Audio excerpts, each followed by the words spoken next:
Do you think they'll come back? Of course they will. It's just a big crystal.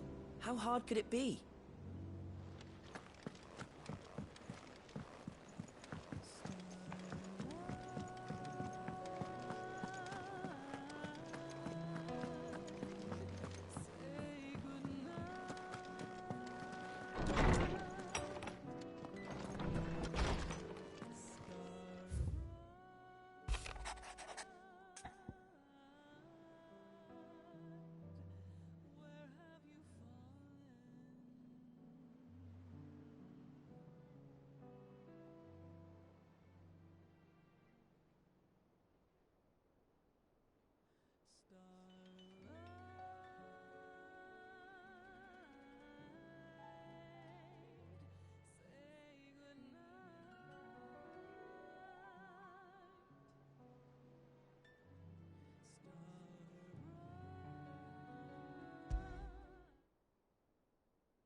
Leviathan the Lost?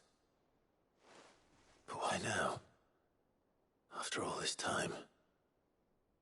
Why, what now? Oh. I'm not sure you'd believe me if I told you. After all we've been through. I doubt there's anything that could surprise me at this point. All right then. Rouse Joshua and meet me in the mess. We'll talk there.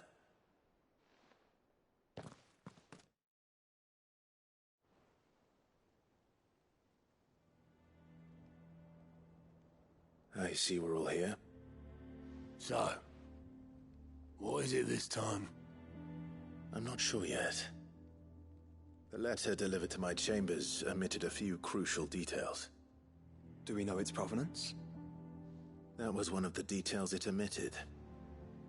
But whoever the sender was, it seems the Dame held them in high enough regard to point them in our direction. The Dame? Well, she's not one to waste our time. It must be important. Important might be an understatement. If the letter is to be believed, Leviathan's dominant is in danger. And someone wants us to save him. Leviathan? So the Warden of Water has finally returned. What has it been? 100 years? More. The Lost moniker dates back at least that long. Even our venerable lawsman would not have been so much as a glint in his father's eye when last the mighty serpent brought his crushing waves to bear upon the realm. But why the gap? I know it can be a few years before a new dominant's born. But over a century? Should the dominant of Water's bloodline have been severed somehow, it could have prevented a new dominant from awakening. But if one has awakened now, he couldn't have chosen a worse time. Every nation in the realm has lost its dominant. If word gets out that there is still one to be had, they will stop at nothing to claim it for their own. And the twins will be at war again, just when humanity most needs to come together. Did the letter say anything else? Only that if I wish to know more, we must meet in person. And that the Veil can arrange a meeting. If nothing else, you can be certain it ain't a trap. Famous last words. I'm coming with you. As am I. Thank you. Both of you. And Otto? Yeah. I'll keep an eye on things here. Didn't fancy coming anyway. Thank you. I shall leave the Invincible in your capable hands.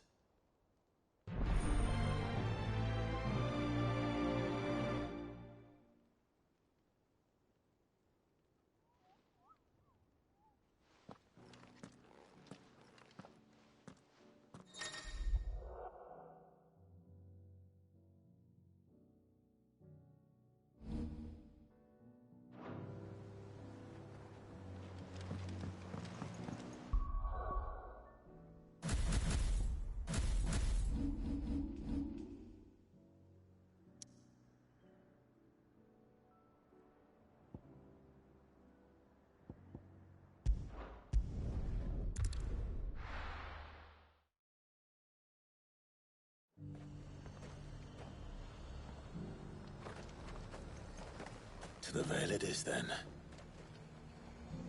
Do you see anything you like?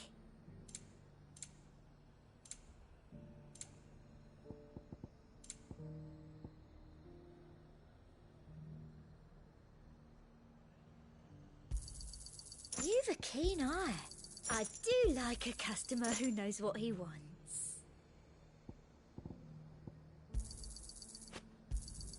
An excellent choice. I do like a customer who knows what he wants. An excellent choice. You've a keen eye. An excellent choice. I'll be here if you need me. And how might I help the garrison today?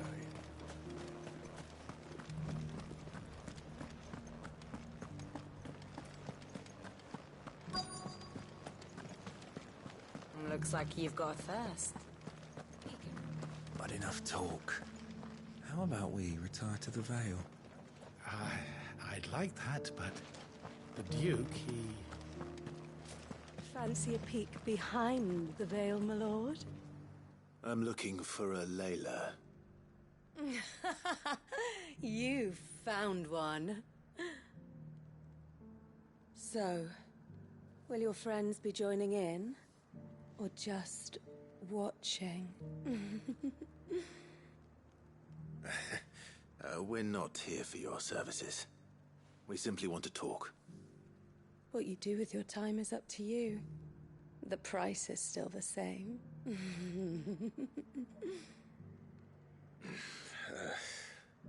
We're here about the letter.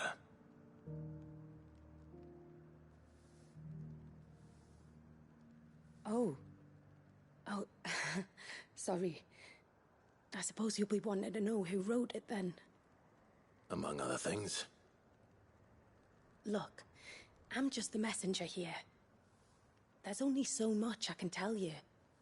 Specifically?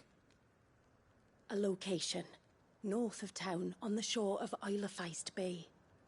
There you'll find a tent, and the woman who can answer your questions. And that's all? Nothing else? Actually, one thing. There's more than flowers in the meadows these days.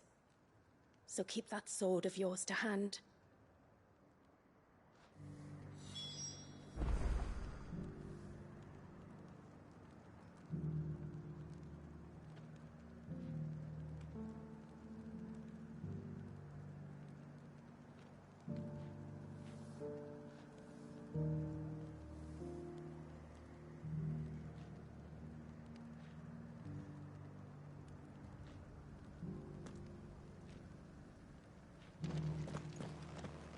Does anyone else think it's strange that this woman should prefer to keep to the outskirts of town?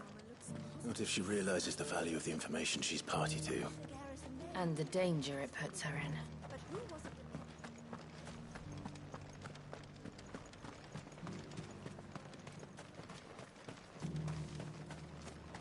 Do be careful.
The tent is where Layla said it would be. Yes, but who awaits us inside? It's empty. Why am I not surprised?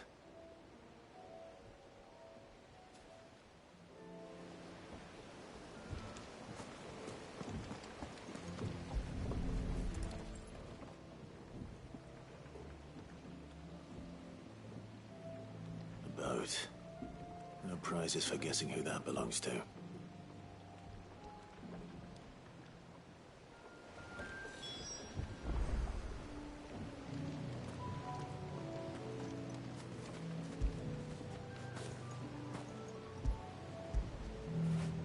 Get it, boy.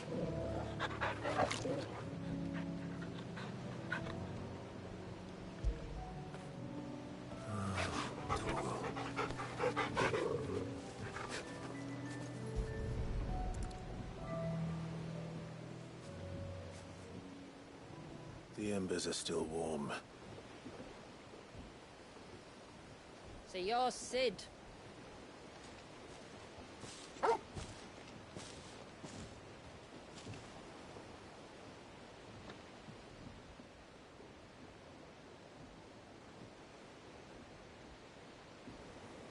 I suppose I must be. Which means you have me at a disadvantage. Apologies. I am Shula, tributary of Mysidia, final haven of the Moats of Water.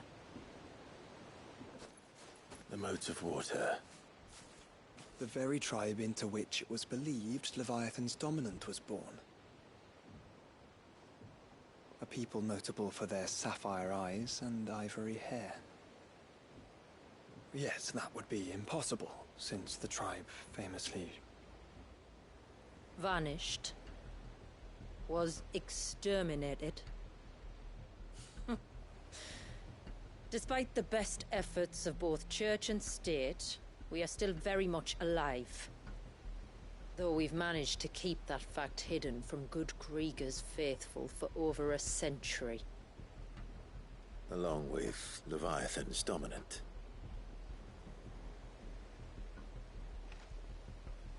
That wave out there. What do you know of it? The Surge. Only that it's been there a long time. Since the fall of Drake's Eye almost a century ago. Some claim the two are connected, but none can speak with any certainty. So in other words, you know nothing. Not that I'll hold it against you.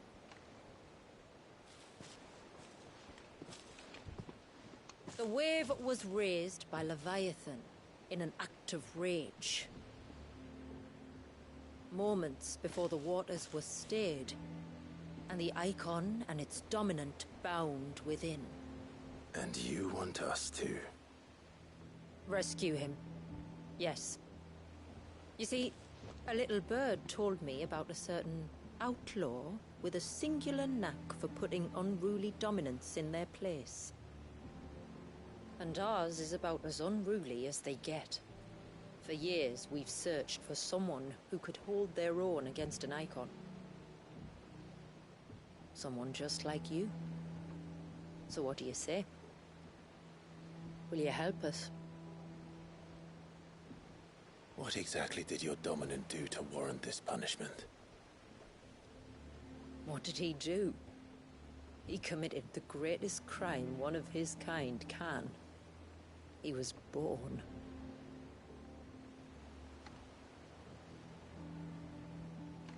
But he deserves a better fate than the one my people forced upon him.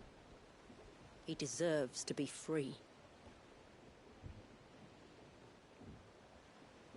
As do we all.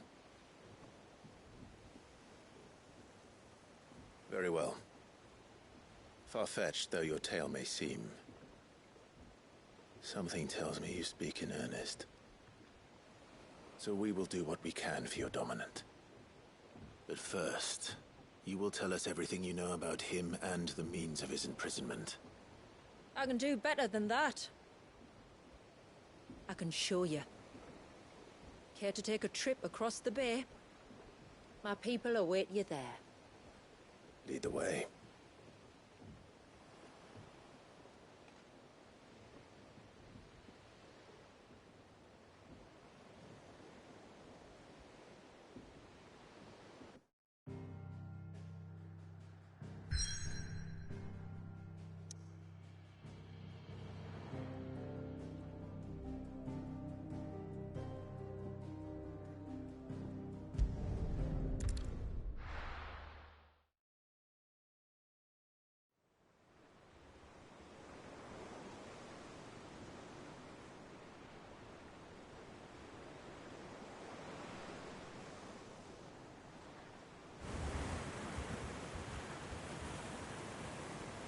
Alright, you might want to hold on to something. We're coming up on the wall, and passing through can take a bit of getting used to. I don't see any wall. Of course you don't. That's the point. It's a glamour woven by our ancestors to keep our village hidden from prying eyes. But don't take my word for it. Watch.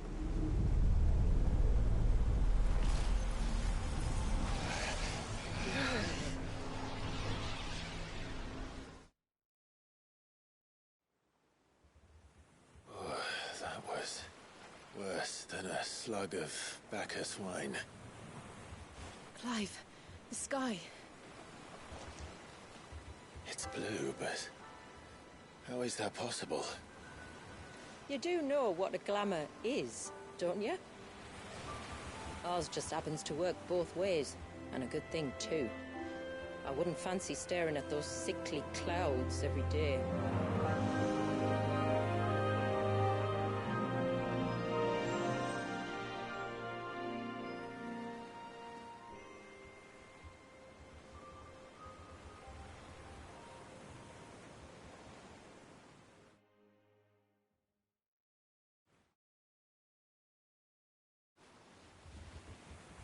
And that concludes our little voyage.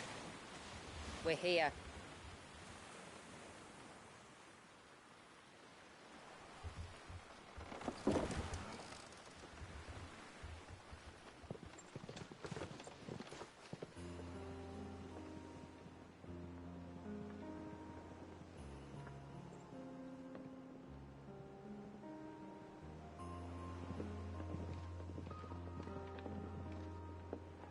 It's a long slog to the village, and a hard one.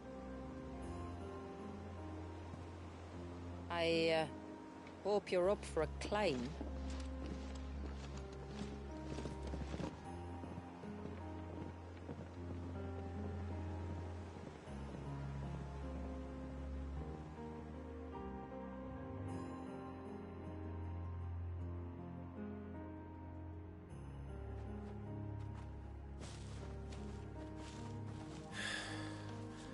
Finally.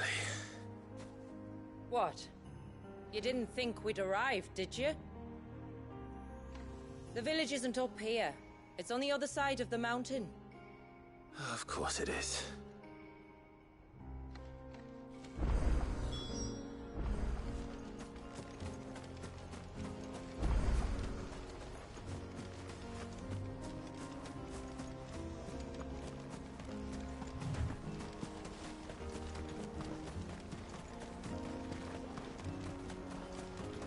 Watch yourself, Sid. This path can be treacherous. If not for the sheer drop, then for the beasts who prowl it. Thank you for the warning. And please, call me Clive. Sid is an alias. You will be pleased to learn, Lady Shula, that I have no such aliases. Is that so, Lord Margrace? It's all the same to me.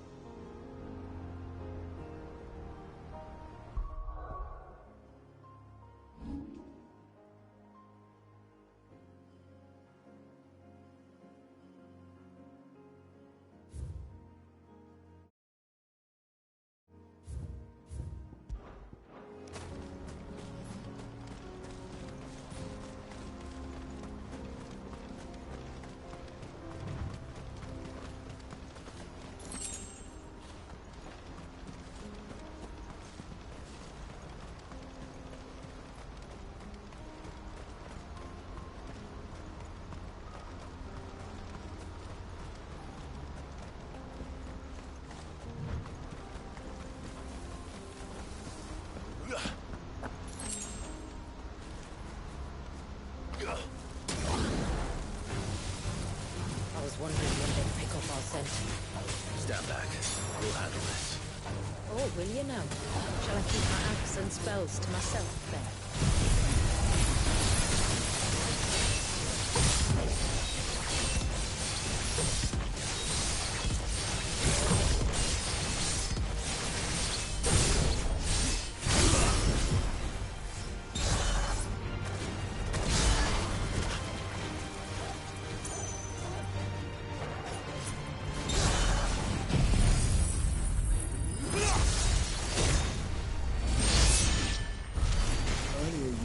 Spells, yet I see you carry no crystals.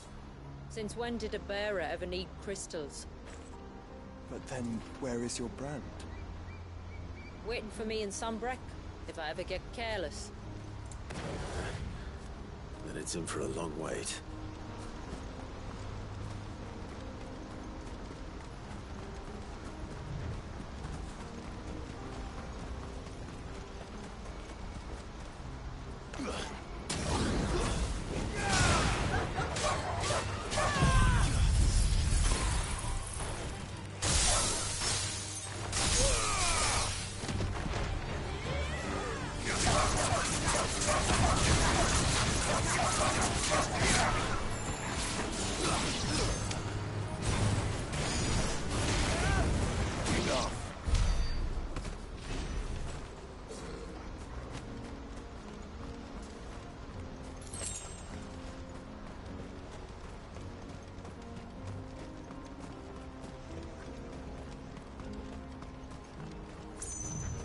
We're almost at the summit.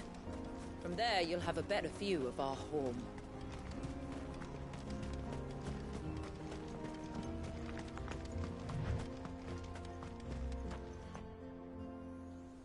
Few have ever set eyes on what I'm about to show you.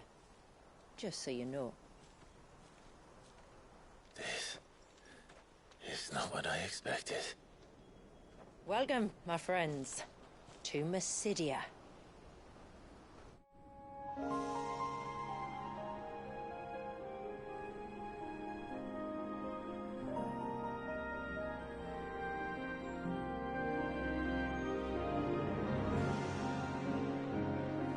It's been a long time since I saw the North looking so Alive. I'm sure you have plenty of questions, but it's been a long journey, and I expect we could all do with a rest.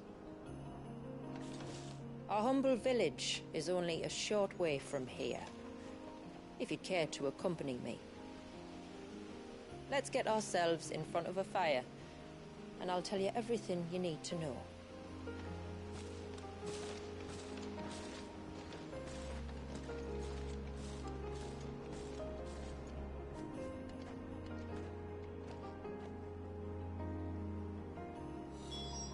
It's beautiful, Shula. And we aim to keep it that way.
those stones glowing? That's one of the cairns which maintain the glamour. Steer well clear.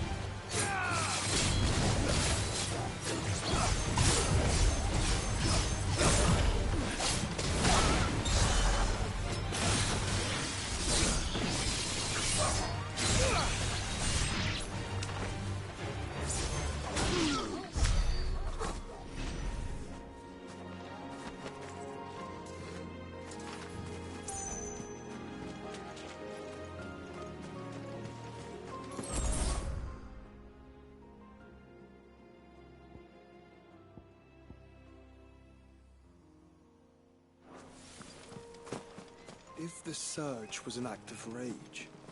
One wonders what prompted it.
Better already.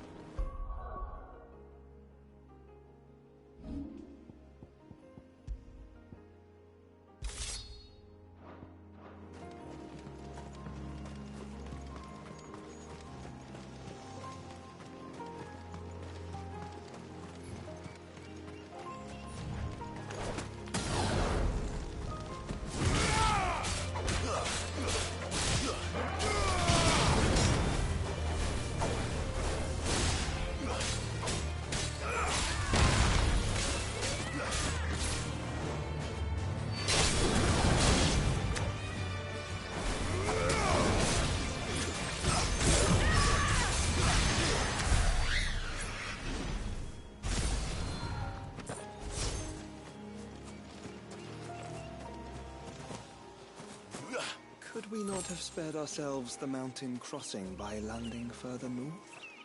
In clear view of the bay?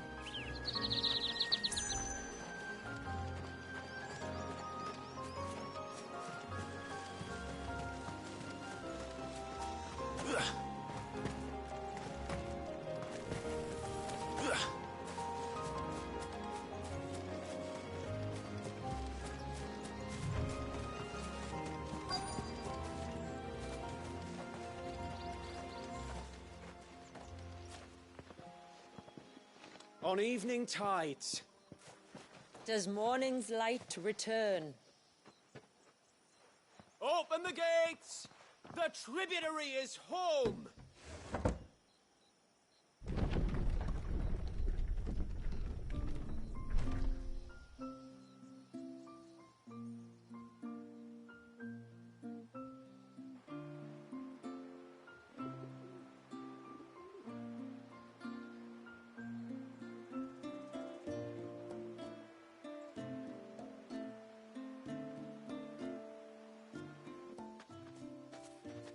Outsiders?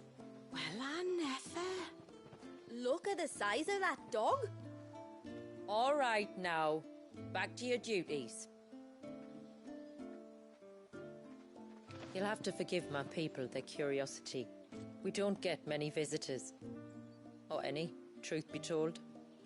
Then we are honored to be the first. This is quite extraordinary. Like stepping into another world. So do you believe me now? You've made it difficult not to, my lady. But how did your people chance to settle here in the north? Unless I am much mistaken, the moats of water long called the coasts of southern Ash their home. Until Drake's Horn fell and the Blight forced them ever inland, where... We met our doom, along with our dominant. I see you've read the Gregorian Church's account, but perhaps you'd like to hear ours. That building over there is the Witten Hall. It's where my people gather to discuss matters of import. We can speak more inside, once the place is ready to receive you. It shouldn't take long, but you're welcome to explore the village while I see to things. Thank you. We'll do just that.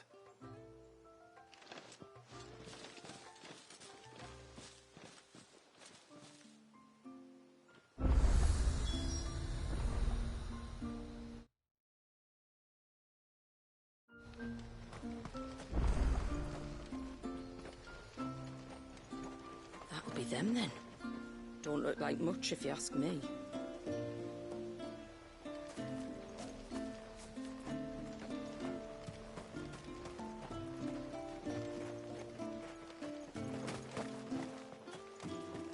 The stalks are thin, the leaves limp. We should dress the soil with dung and straw at once. Or a fool for the autumn harvest.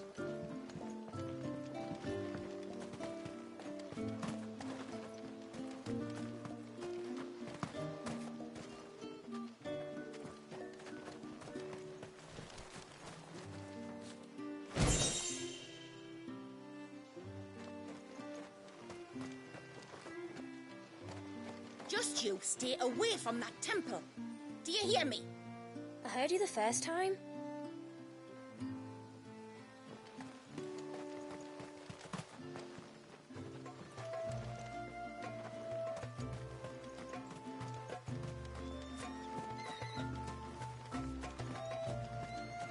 I'm sorry, but I don't like it. Outsiders should stay on the outside.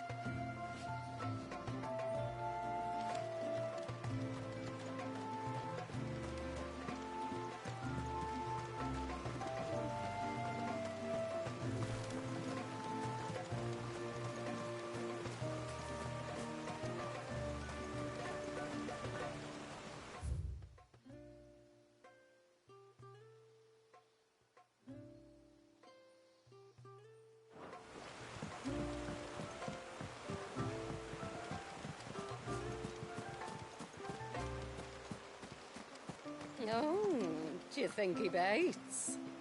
Who? The Hound? Or his master?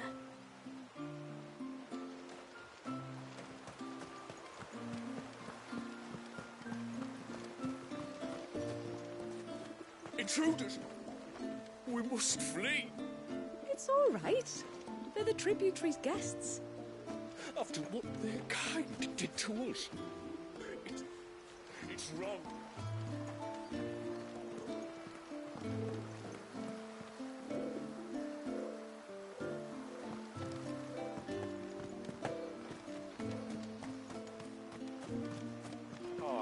don't think I can carry another barrel up those steps. If I had a crystal, maybe? Those crystals are for the glamour, you lazy beggar. Now stop whining and get that water to the foundry. Look, that one's got a black cape. Do you think he's the leader?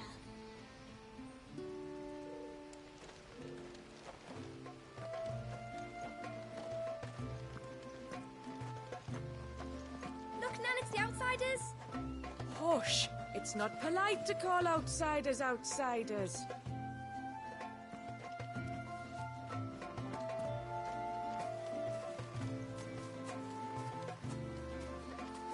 How long do you think this bridge has been standing here? Oh, at least as long as we have.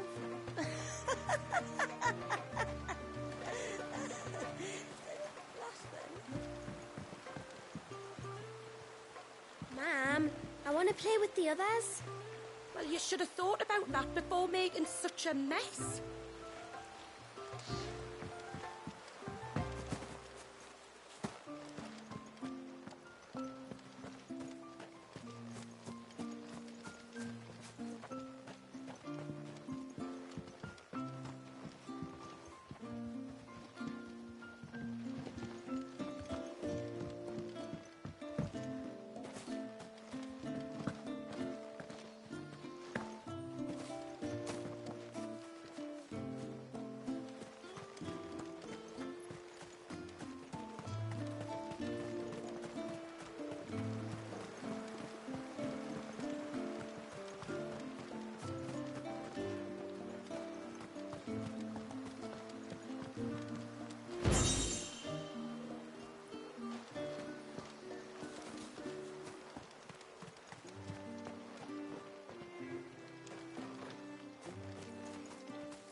Poor things are as pale as ghosts.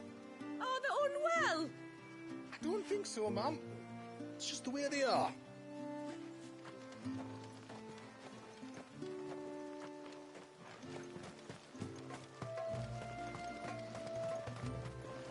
Please, Grandad, tell us another story about the witch.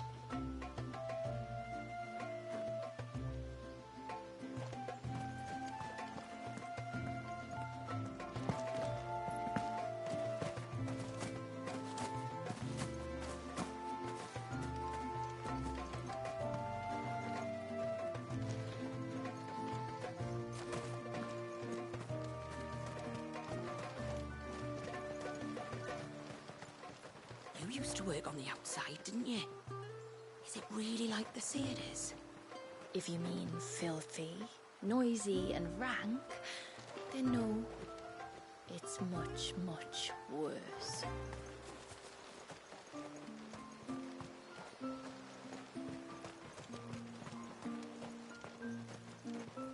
Suddenly, there were curls everywhere I looked. It was all I could do to make it back to Haven without being torn limb from limb. All you could do. And there I was thinking you were a bearer. Seems like one of the cairns was disturbed by an ibex. As if we didn't have enough to do. Busy or not, though, we'll need to see to it soon. Don't want the glamour.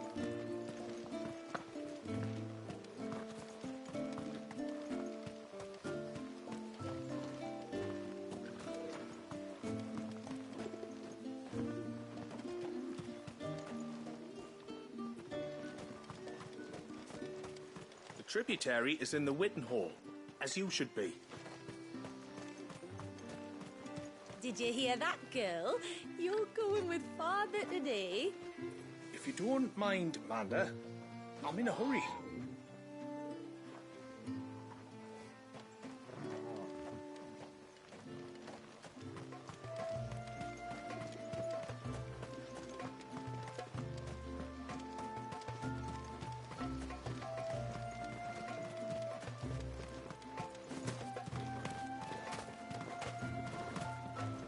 Welcome to Haven.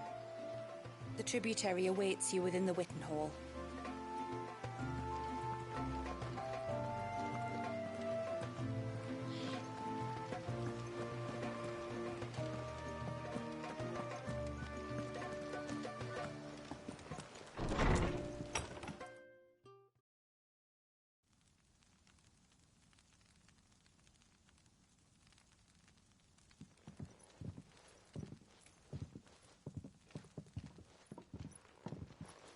So what do you think of our little haven in the woods? It might not have all the comforts of a southern settlement, but at least it's ours. And there's a lot to be said for that. It can't have been easy keeping this place a secret. Not easy, no. We've dedicated our lives to maintaining the glamour that conceals us. Us and Walyas. This man, Walyas, is he Leviathan's dominant? That's right. Though he's no man, Walyas is still a baby.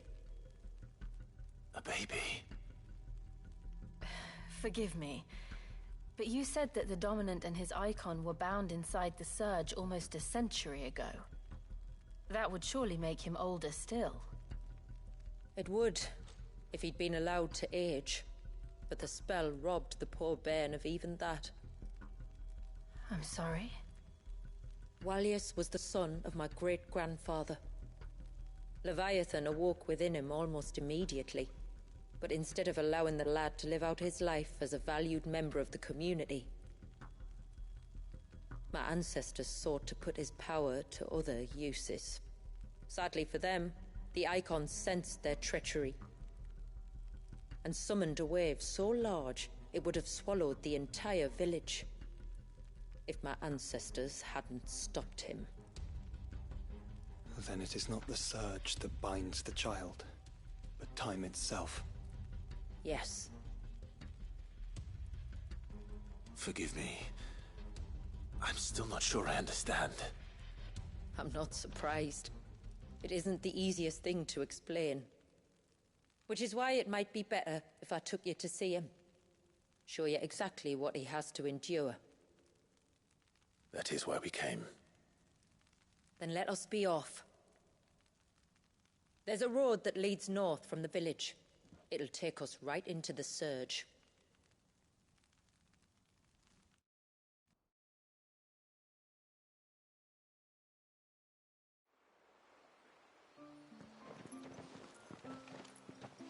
Are you bound for the Wave, tributary?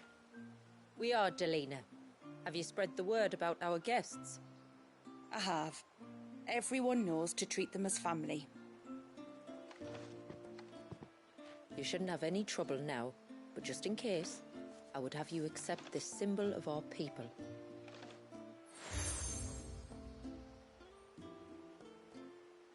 That's very kind.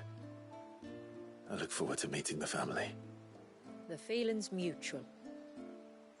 Should the tributary be indisposed, feel free to ask me any questions you might have regarding the village, and I'll do my best to answer. Thank you. We will. Then I bid you good tide.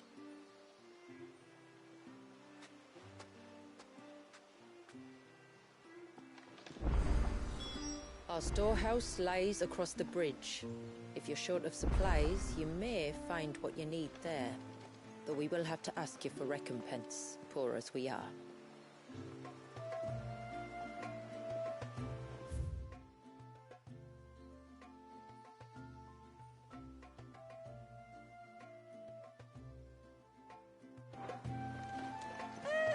Sid!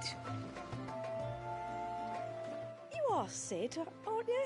The man the tributary told us about? I wonder if you could help me. With what exactly?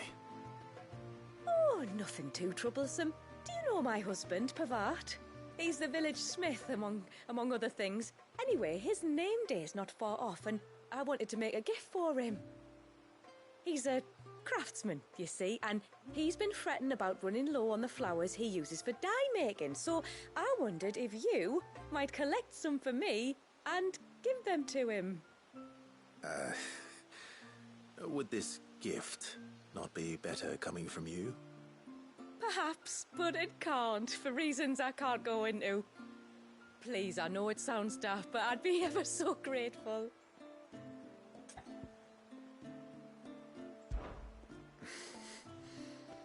Fine. Which flowers does your husband need? The sweet little blue ones that grow around the fount. Elder's blessings, they're called. We use them to dye our fabrics so we always feel close to water like they are. You don't need to go to the trouble of picking them yourself, though. Just speak to the field hands and ask them to share their harvest with you. 2 basketfuls should be enough for my husband to be getting on with.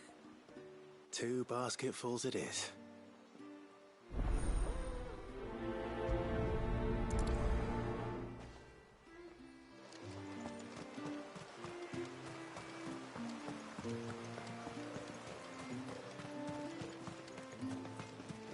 I'm not arguing. The child must be saved. But does it have to be them that do it? If not them, then who? I don't see you running off to the search.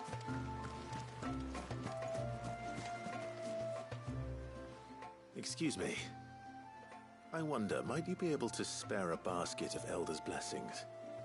Pavard's wife tasked me with collecting some for her husband, and suggested that I speak to you. Ah. Werda wants you to bless her better half with the fruits of our labour, does she? Go on then. Give the old fool something to squirm about. I'm sorry. Ah, don't worry about it. An old fool Pavard may be, but if you come bearing gifts, he's not fool enough to turn you away. I'm glad to hear it. Thank you.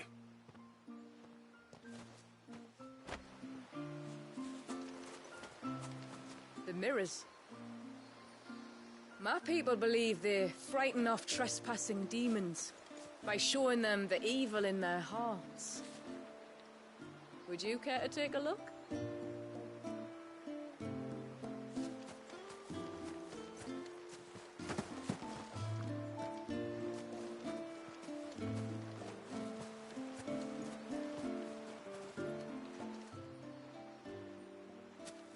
Ah, welcome to Haven, friend. Thank you. Forgive my presumptuousness, but the smith's wife has asked me to make her husband a present of some Elder's blessings. 2 basketfuls, to be precise. Wow. I have 1, if that's any help. It is. I'm much obliged. They really are beautiful. Aren't they just? Though that's not the only reason they have a special place in our hearts. Legend has it that when our people fled from Ash, the tributary of the time took some seeds with them. And as they wandered high and low across the Twins, he'd plant them wherever they stopped for water. Every elder since has done the same. So when we finally put down roots here in Mysidia, the flowers did too.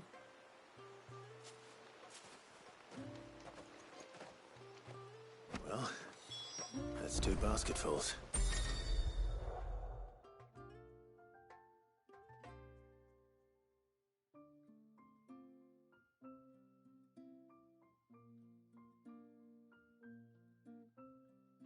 Time to visit Pavard. Pavard's not a bad bloke, like, he's just a bit of a craftsman, you know?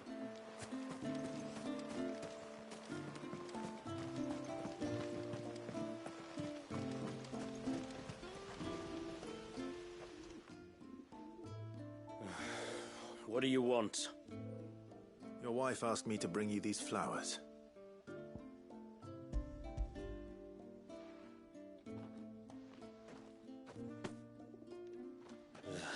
That woman. Come out. I know you're there. Who? Me?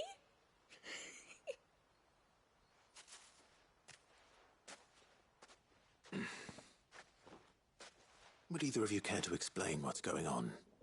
I'm sorry. I didn't mean to deceive you. It's just, my husband can be a bit standoffish at times, and I thought this might be a good way for the 2 of you to get acquainted. What with you being a swordsman like, and him being the only smith in the village. It'd be a shame if you couldn't turn to him for help. The only reason he couldn't turn to me for help is because I had my hands full with all the orders you lot dumped on me. I'm pretty much done with them now, though. But, for the record, The tributary said that we were to lend you outsiders our aid, and that's exactly what I was planning to do. With or without my darling wife's meddling. Still, here we are. Acquainted. So if there's out you need, just bring us the materials, all right? All right. All right, then. And tar for the flowers. I was running low. You use them for dyeing, I hear. Aye. Crush the petals and it makes a fine and lasting blue. We use it to stain the cloth for our tunics and pennons. To remind us where we come from, like. As modes of water. Children of the sea. That's right. The pattern too was left by our ancestors. The Ceaseless Rill, it's called. It symbolizes the river of our tribe, with the strength of Leviathan running through it. And no matter how that river has ebbed and flowed, changed its course, the flowers have always been with us, growing on our banks. I should get back to work. If you need something crafting, let me know. I will. It was a pleasure to meet you. Wasn't it just?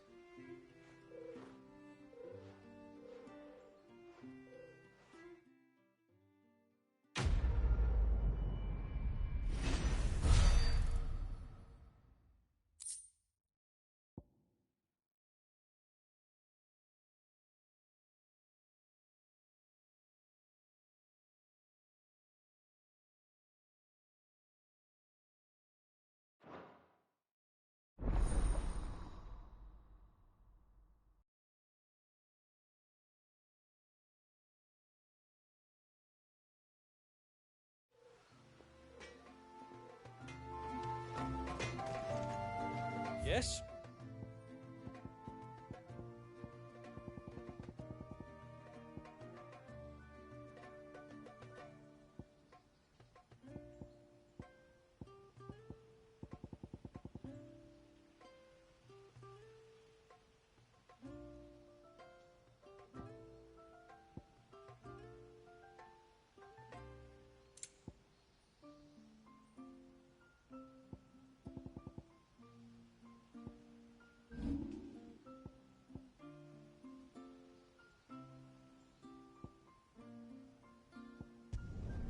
Will that do you? Better than you.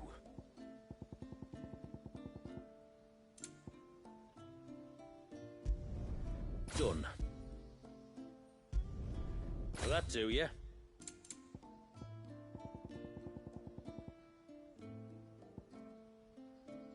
Till next time, then.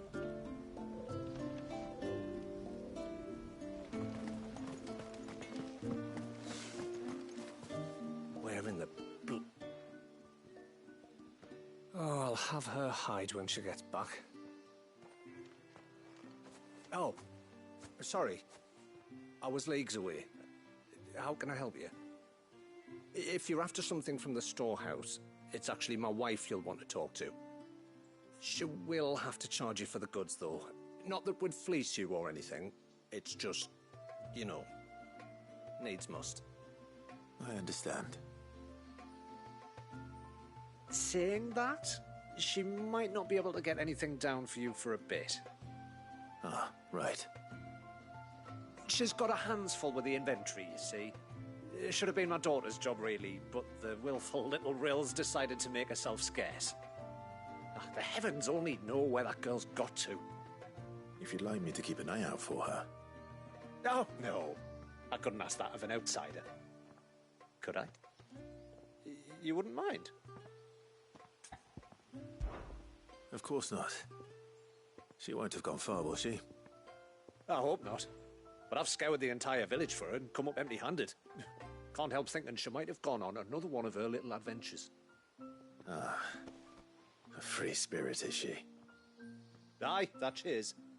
Can't get her to sit still, especially once you heard you lot were on your way. Outsiders! You should have seen her little eyes light up. But if she wanted to watch you arrive, she'd have made for the low gate where you first came in. The guard there might have spotted her. Maybe you could ask him. Ruka, her name is. All right. I'll let you know if I find her. Try not to worry.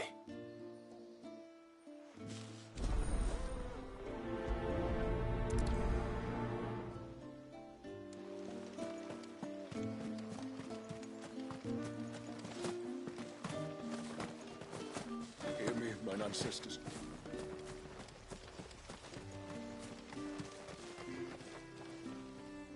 Excuse me. You haven't seen the storekeeper's daughter, have you? Little Ruka? I have, as it happens. She went out through the gate not long ago. Out of the village? Alone? Aye, she does it all the time. There's a path off to the left which leads down to the river. Nice little spot, that. It's safe as you like. The beasts of the mountain don't dare come so close to the village. That's where she'll be. Go and have a look if you don't believe me. I will.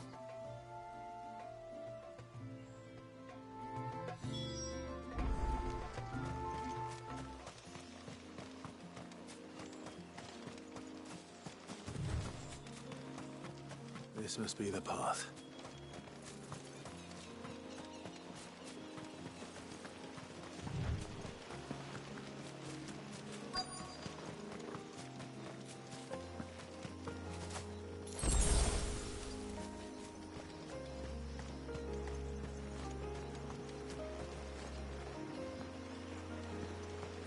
They're not here either.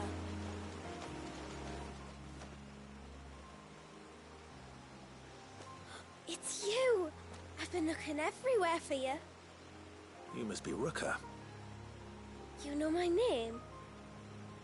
Can you lot read minds? Your father asked me to keep an eye out for you. You left without telling him where you were going. He was worried. But I went to look for you. Well, now you found me. What do you say we head back to the village and let your father know you're safe? All right. And on the way home, you can tell me all about the world beyond the wall. I want to know everything. Everything might be a stretch.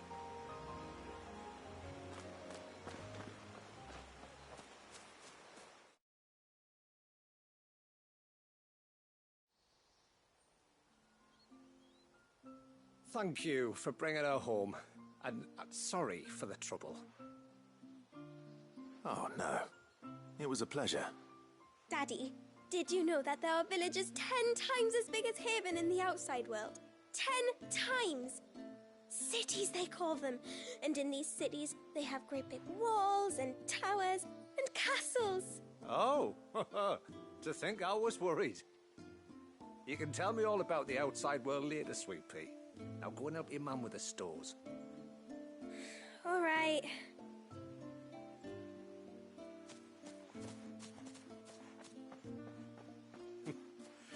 Thanks for putting up with her questions. She, has a lot of them. One of the big ones being, what are the people beyond the wall like? Reckon you've made a good first impression. Are we the only one she's ever met? Now you are. The rest of the world can't know we're here, so we'll have to be very careful who we're letting in and out. A few of us might make the occasional trip to shore for supplies, but for the most part, we'll make do with what we've got, including what the old Northerners left us. Yes. You built on top of the old ruins, didn't you? Well, they make for fine foundations. Their masons clearly knew what they were doing. That's one thing we don't have to worry about. Oh, it's everything else that's the problem. Medicines, metals for tool making, anything like that.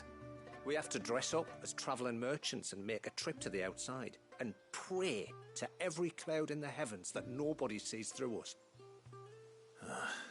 Which explains why you need Gil. Aye.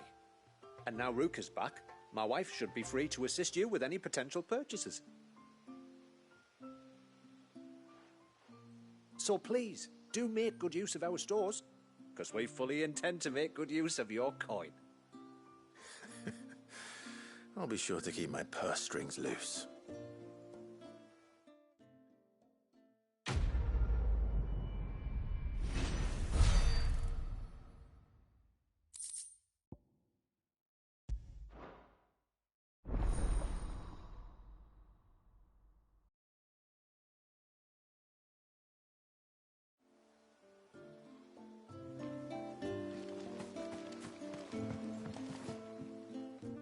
Thanks for bringing me daughter back. I don't grudge her looking for adventure, but she's got to pull her weight like the rest of us. Anyway, now we've got the inventory done, I can attend to my own tasks, like seeing to our visitors' needs. So, was the route you wanted? When you've decided what you want, just let me know.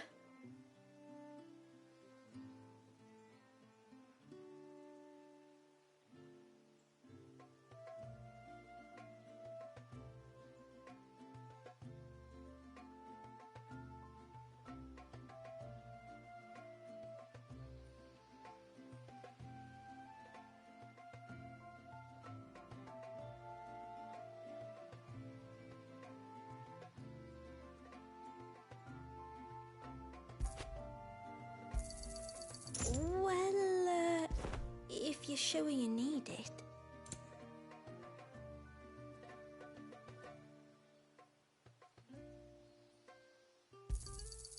May it serve you well.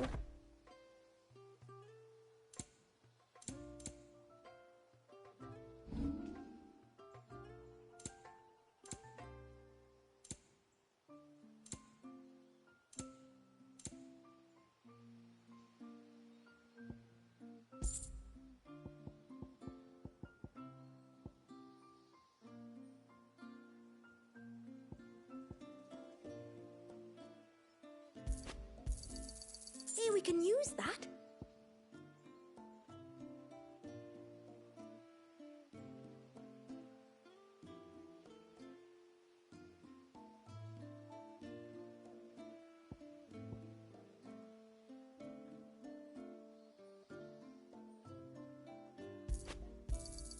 Anything else?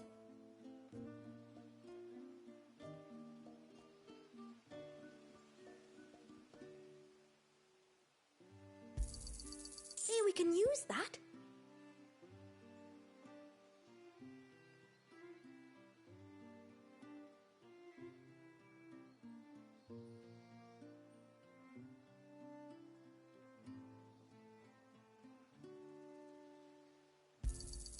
This is all we can pay.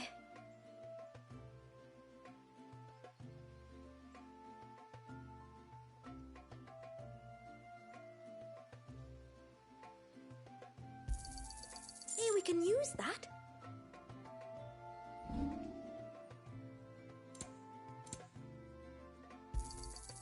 May it serve you well. Very well. Will you be back soon? You've still got to tell me everything else about the outside world.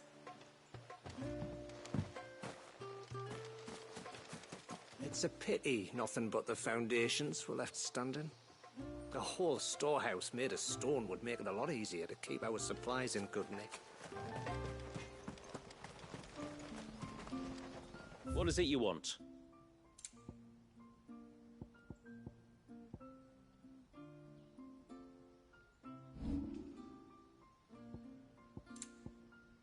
A good tide to you.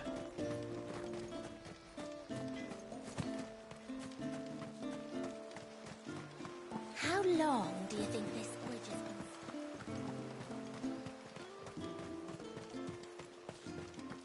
Suddenly, there were curls everywhere I looked.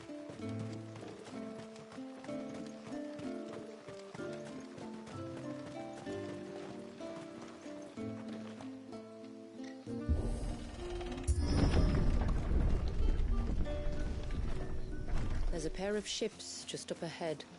Ships? But are we not still leagues from the shore?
quickest route to the surge is due east, past the second gallery. Judah, steady shit here. What do you imagine happens when an icon of water gets angry? Really, brother, did you have to ask?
This trail only leads deeper into the forest. We should head back.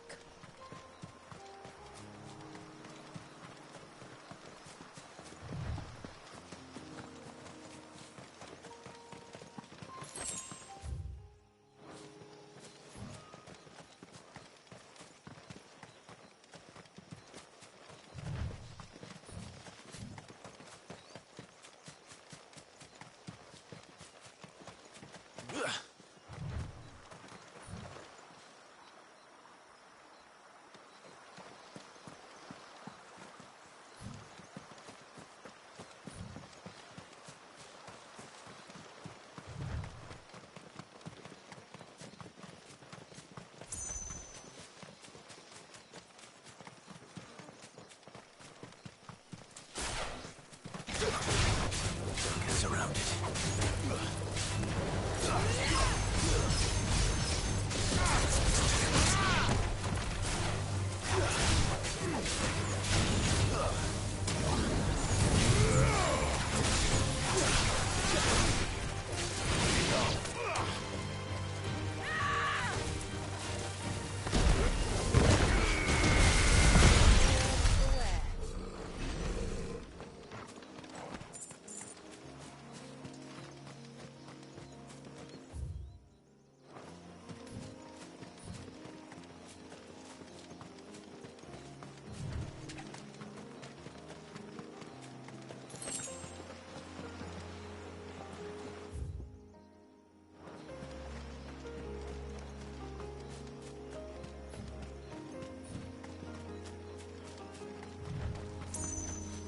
We won't find Walius this way. The sea lies behind us.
congeries. Foul creatures consumed by their hatred for everyone and everything. Everything. Sharp knives, it seems.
I can smell the sea.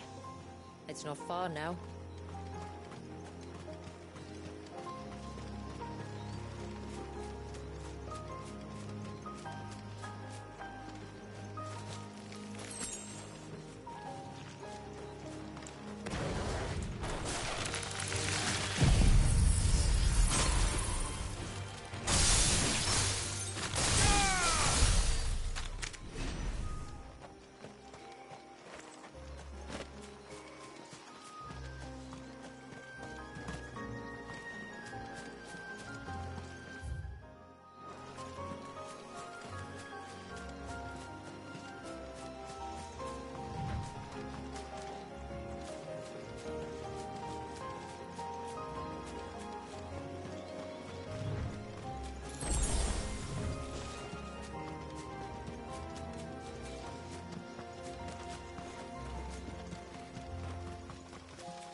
How will we reach the surge?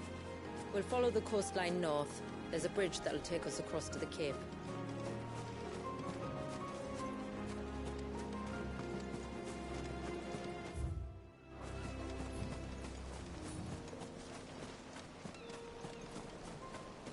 You don't want to go down there. Trust me. Do I even want to ask why?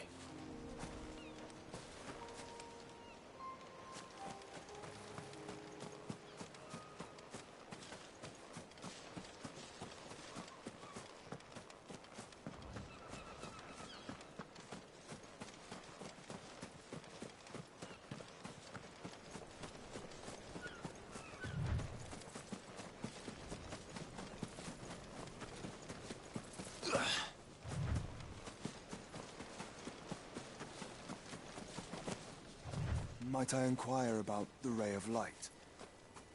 It's what prevents the surge from being reclaimed by the sea. And Dwalius by his people.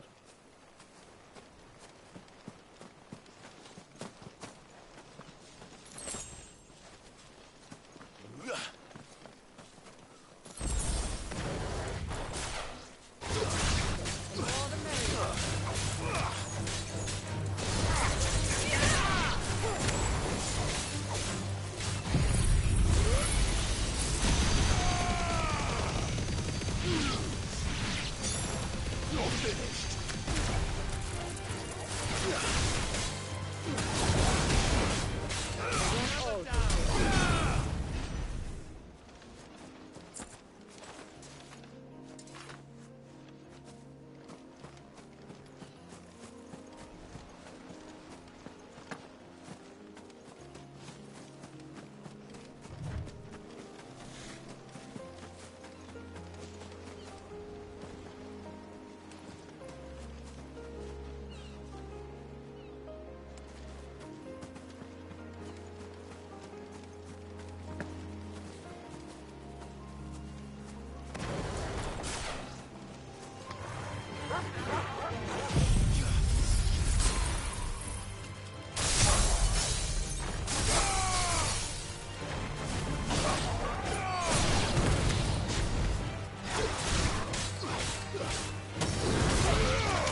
You said before that the child is bound within the surge.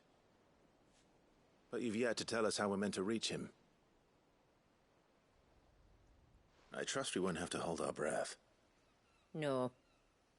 The surge wraps around the cape without engulfing it.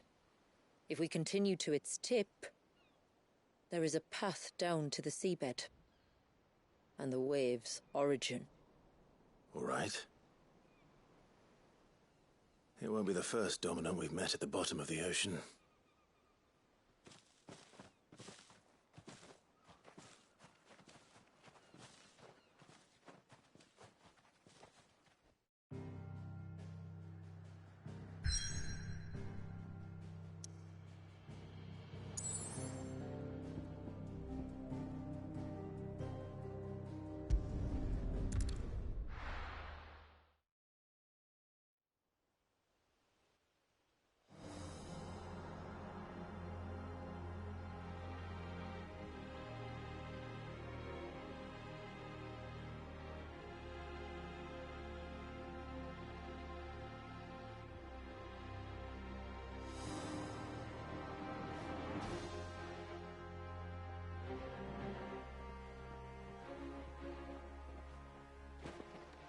It's not much further now. The path seems well kept. Do you and the villagers often come this way? Only me. Once every new moon without fail. It is my duty both as village elder and Walius's descendant. But surely no one blames you for what happened. Why should you bear the responsibility alone? You misunderstand. I do it because I want to show him that he isn't alone, and that there are still some of us who would see an end to his suffering. Suffering you will soon witness with your own eyes.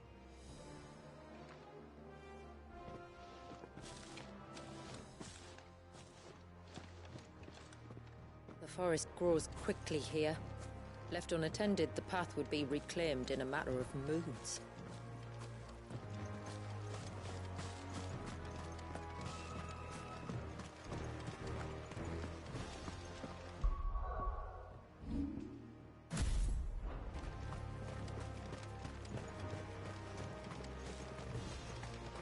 Does the light point the way to the child? It does indeed.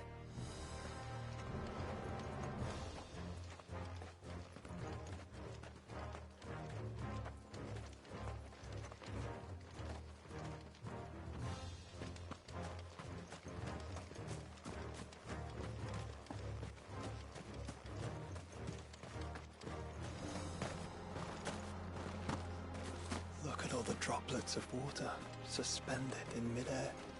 Where they have remained untouched by time for 80 summers.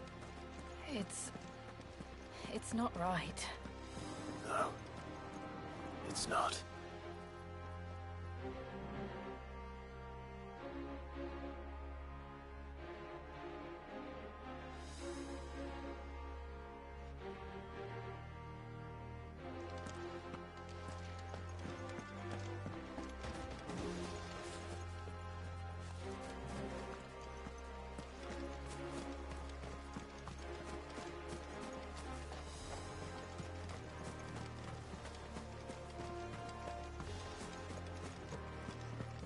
There.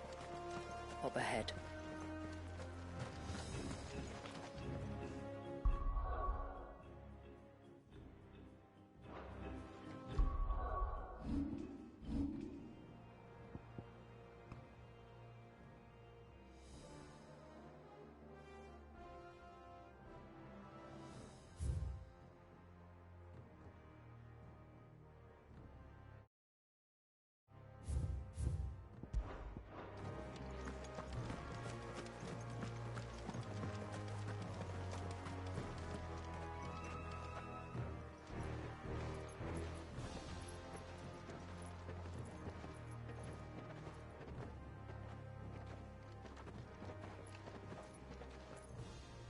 Down in the center. Follow me.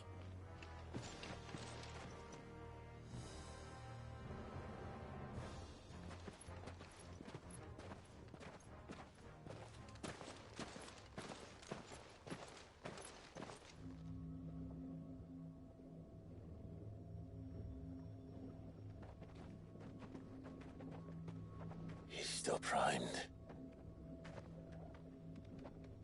I'll never forget my first priming. The fear. And I was old enough to understand what was happening. One can only imagine how this poor child felt. He is the victim of an unforgivable sin, committed by people who saw him as nothing but a means to an end. He must be so frightened. Then I'll ease his burden. You don't mean? I'm not going to hurt him. Contrary to the tales, I don't go around killing dominants for no reason. What if I told you there was a way to remove Wallis's icon? I tell you, you were a madman. It's hard to believe, I know. But it can be done. Though, it isn't without its risks. Part of the icon remains no matter what. So, it might still come to violence? I don't know. It depends on the dominant. I've seen things end well, and I've seen things spiral out of control. But I do know one thing.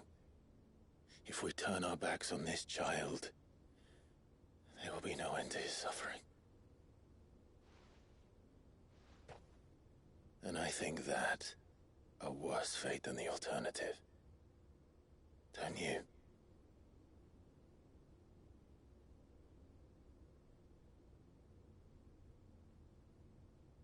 Very well. Do what you must. And whatever happens, I will own the consequences.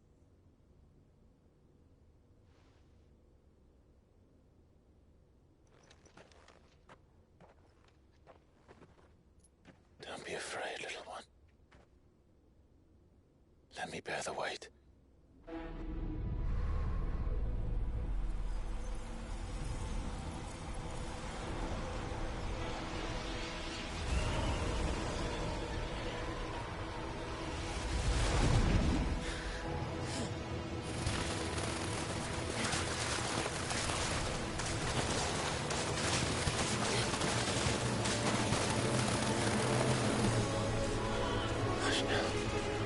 It's going to be all right.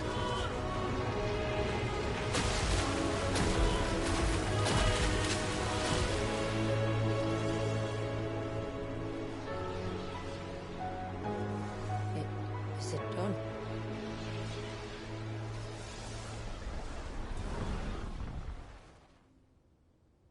I think so. I can feel the icon inside me. But something's wrong.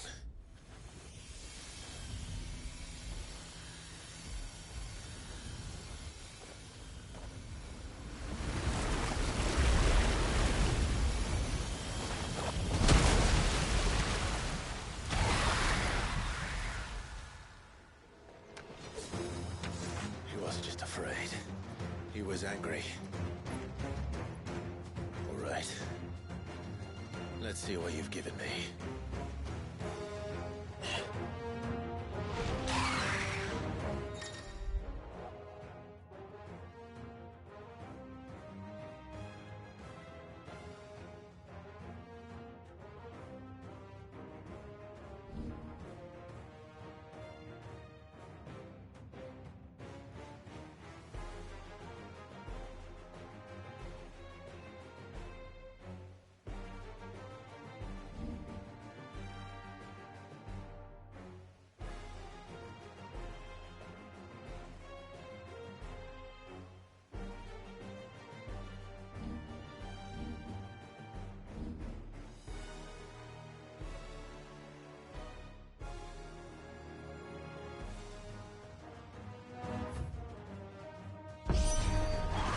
Leviathan!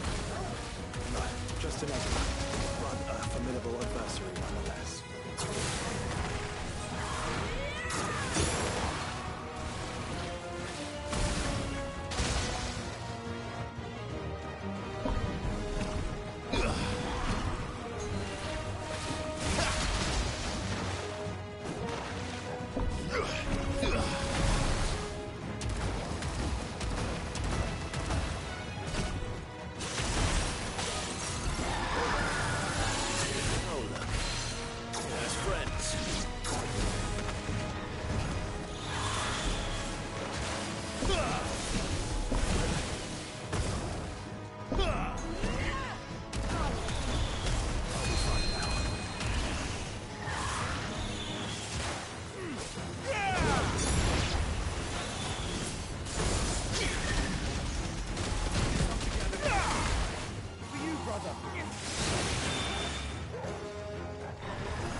Is everyone all right? He seems calmer now. You said Walius was frozen in time. But he knew we were here. How? I don't know. He's never reacted to anything or anyone. Until now. The child has been bound for nigh on a century. If he has been conscious from the first, we must remove the seal at once. It's not that simple. I wish it were, but...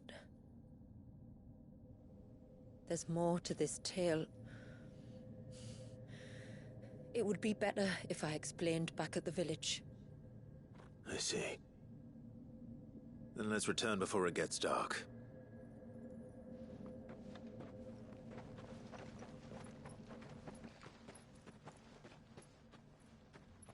I'm sorry, Walius. I will make this right.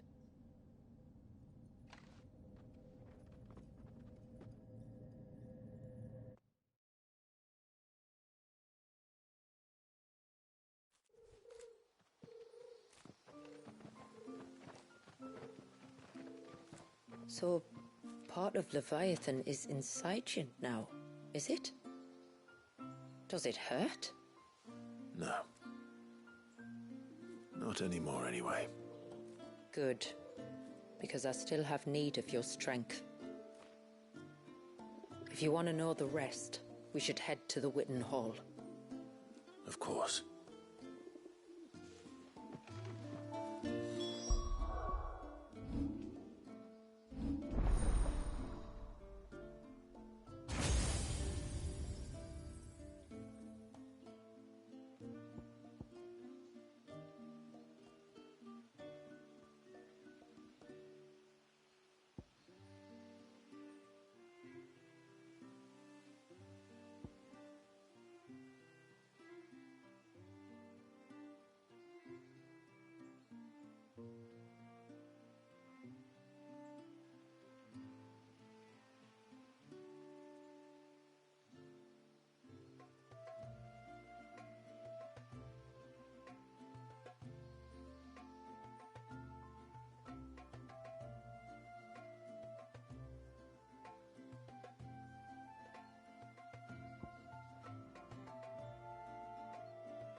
Shiveries, Vac.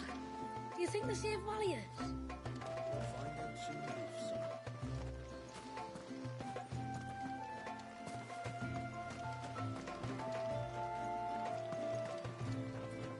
And what are you two drawing? Bastard things.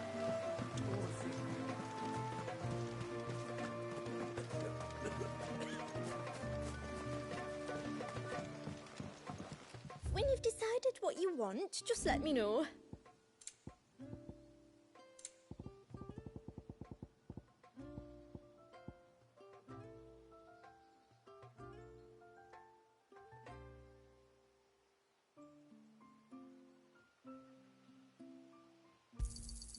This is all we can pay.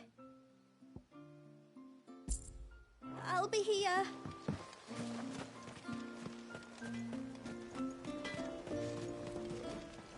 Yes?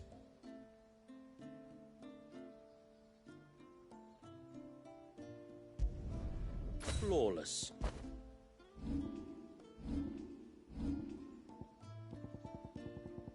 Till next time, then.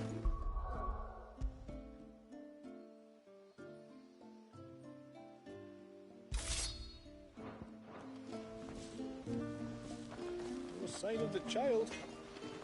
You don't think he's...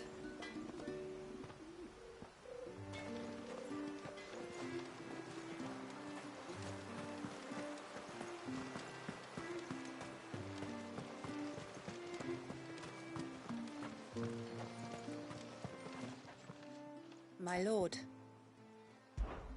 my name is Delina.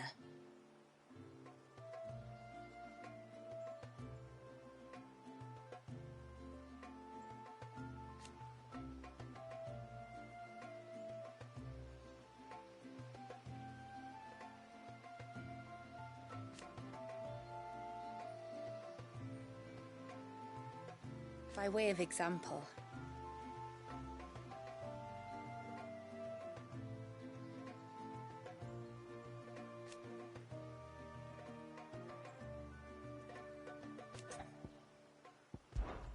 as I'm sure you're aware,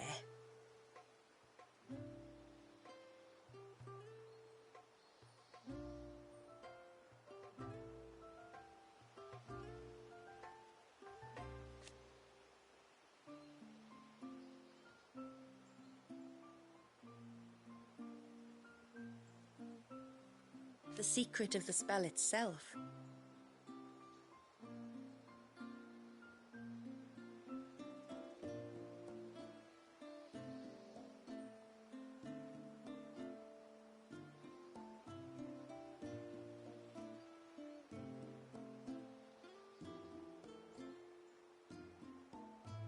so they built the cairns.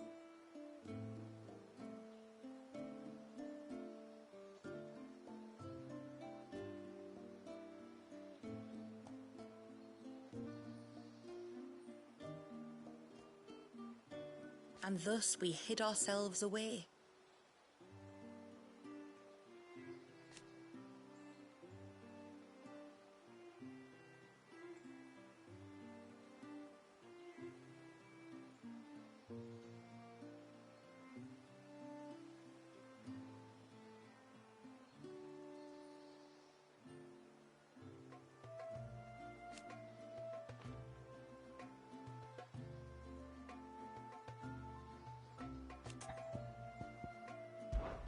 Our story began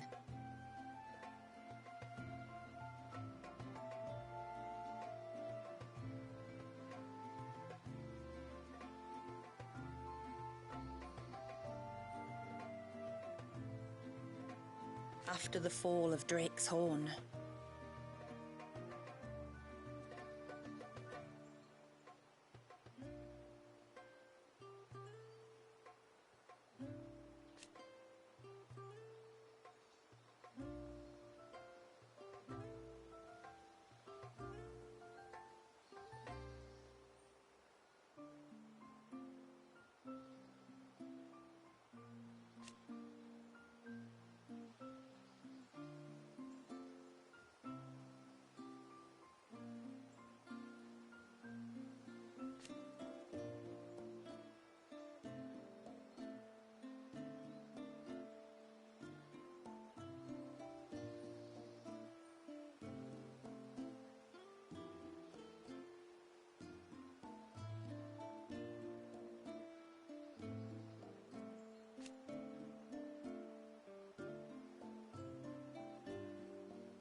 I bid you good tide.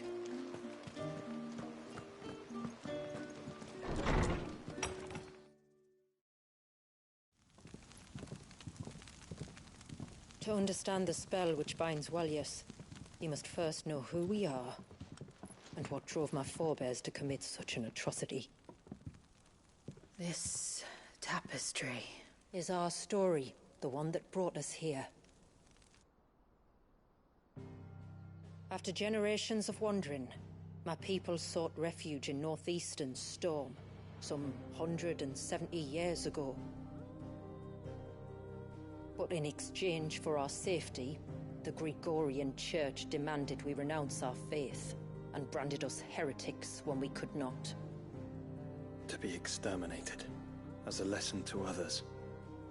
And so was it chronicled in the Imperial histories, for anything less would have made the Church seem weak. Yet a handful survived. The few who did fled north and west, and in doing so discovered two things that would forever shape our fates. The first was an old legend, revealing how to make your very own Mother Crystal. I've heard that one before. Yes, yet it gave them new hope, however false. Our ancestors convinced themselves that they could recreate the divine if they could only find a strong enough heart. A living being capable of channeling torrents of ether. And the heavens provided. A dominant Walyas. They'd stumbled across a nostrum in an ancient ruin, which they believed could provoke a sudden outpouring of a creature's ether. They meant to enrage his icon. Leviathan would have destroyed everything, had our people not made their second important discovery. A means to stop time itself. Where did they find that? The Northerners had no such magics, or they would have used them. When our ancestors first arrived, the land was uninhabited, save for an old witch who lived on the highest peak. Her body had been consumed by the curse, a cruel payment for her long years of service to the Northern Thanes. So desperate were they to prevent the fall of Drake's Eye, they'd forced her to devise a spell to stop time. But Drake's Eye did fall. It did. When she finally perfected the necessary magics, it was already too late. As punishment for her failure, the Thanes exiled her to this forsaken place to live out the few days she had left. Knowing her suffering, our ancestors cared for her as best they could, and in return, she gifted them her spell. That even though she should die, her legacy might live on.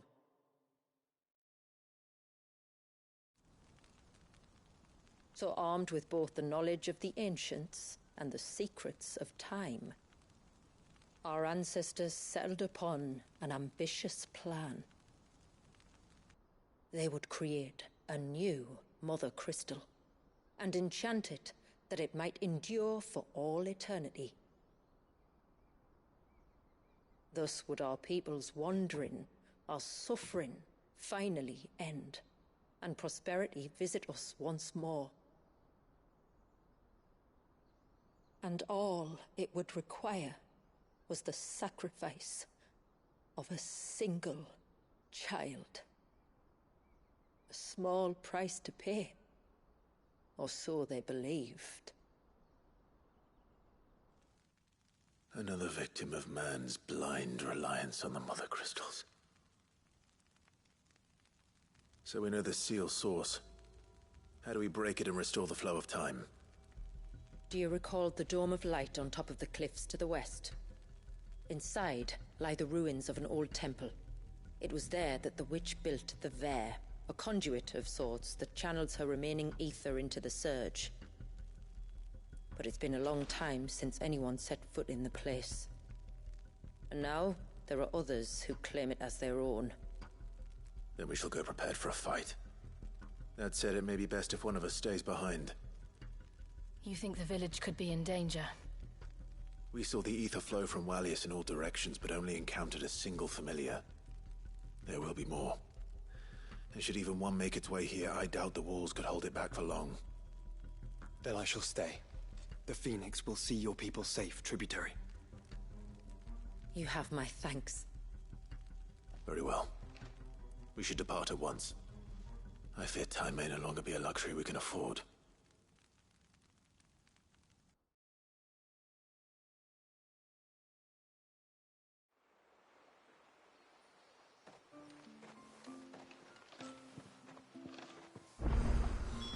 The Vare is not easy to find. We must first head north, and then west, deeper into the forest. No sign of the child. You don't think I can't. Just try to breathe. That's it. Is everything all right? Ah, you're the outsider. I'm Fanit, healer by trade. And this is Talor, one of my patients. He took ill not long after you arrived. Nothing too serious, I hope. I hope so too, but... But? This affliction, it's like nothing I've ever seen before. He complains of feeling chilled to the bone, but there's no fever to go with it. And my most powerful antalgic hasn't done a thing to ease the pain in his chest. I'm starting to wonder if his condition might require a different kind of treatment altogether. Shula said that you were here to help us. You couldn't help me, could you?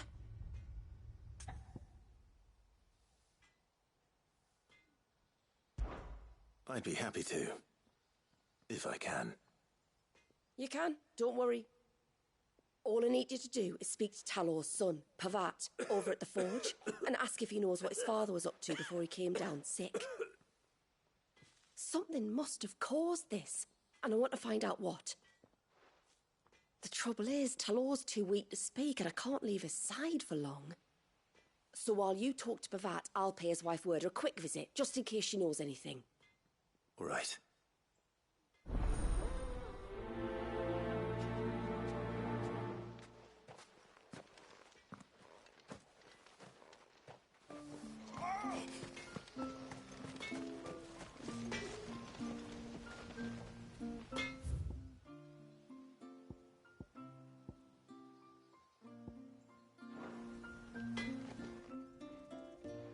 Oh, do you need something? I do, though not from the forge. Fanit asked me to speak with you. She's looking into the cause of your father's illness and wondered if you could shed any light on the matter. I see. Sorry. She shouldn't have dragged you into this. It's no trouble, really. Tell me, did your father do anything out of the ordinary before he fell ill? Not that I know of. But then I hardly see him. He's always out and about, like. Well, at least he was. Suppose he might have been a bit more fidgety than usual, but apart from that... When you say out and about, where does he usually go? Just round the village. Wanders over to Blazier's place most days. He's a fisher who lives on the other side of the fount. They're old friends. Maybe he knows something I don't. Maybe. I'll go and speak with him.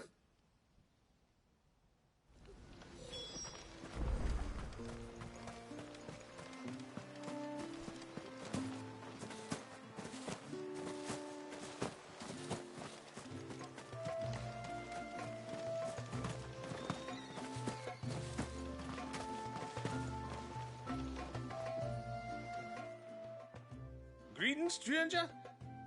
What can I do for you? Your name is Blazier, is it not?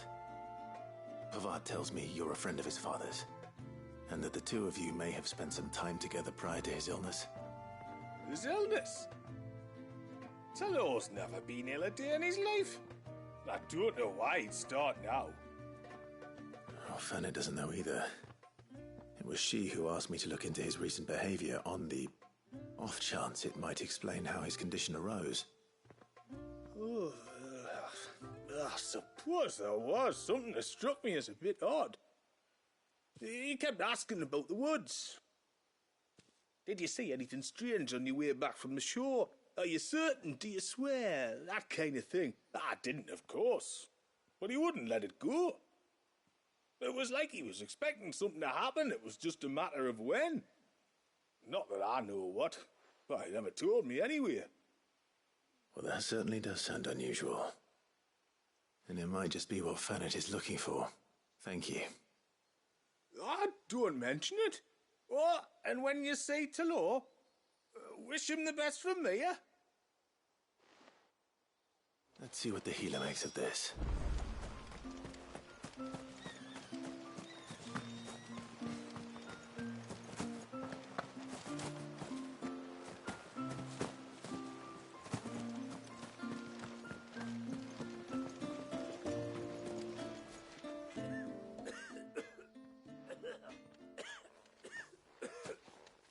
I spoke with Werder, but she couldn't tell me anything. Did you have any better luck? Nothing conclusive. But there was one thing. Blazir, the fisherman, told me that Talor had taken a sudden interest in the forest of late.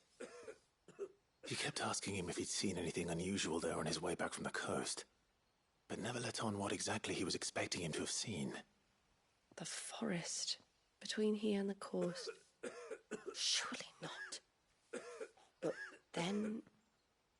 But then... I can't say for sure. But I think Talor's illness might have some connection to the Tomberries. You may have encountered them during your time here. The small, scaly beastmen. And you think they may have caused Talor's illness? I do. At least in a way. And if I'm right, it's no wonder the treatments I've been trying didn't work. Oh, I know it's a lot to ask, but would you go down into Father's Fell for me? There's an altar there, and if my fears are true, an offering upon it. What is going on here? Please. I'll explain everything when you return, but time flows fast. I beg you, make haste for Father's Fell and take the offering from the altar. Talor's life may depend on it. Very well.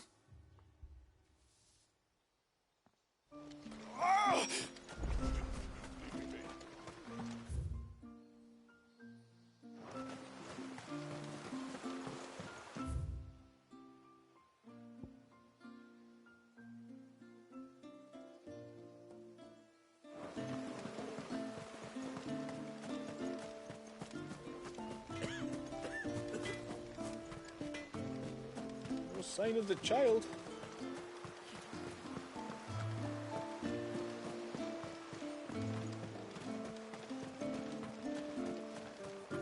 I suspect two dominants can handle whatever it is that awaits you atop that peak. And if not, there's always Lady Shula's battle axe. How may I be of service?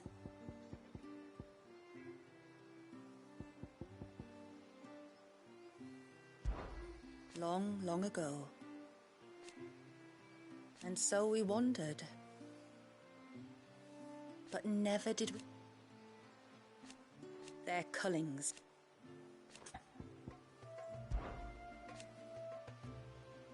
The first was the Dusken Heart.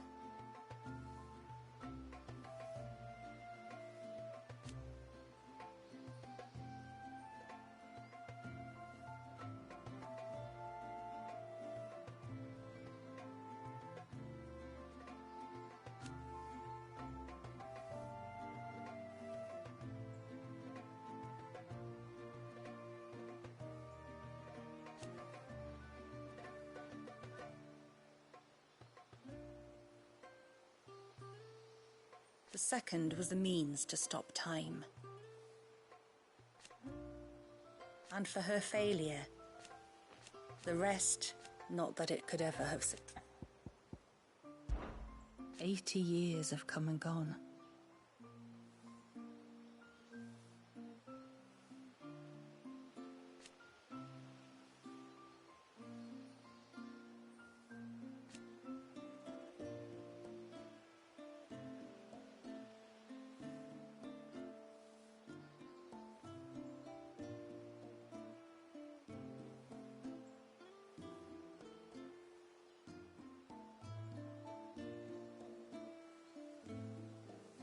The plan was simple.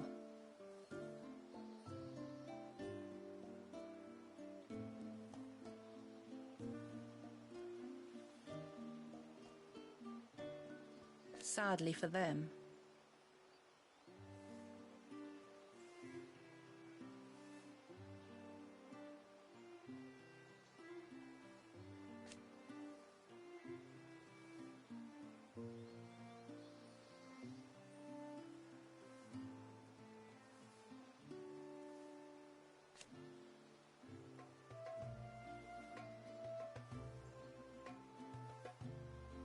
and yet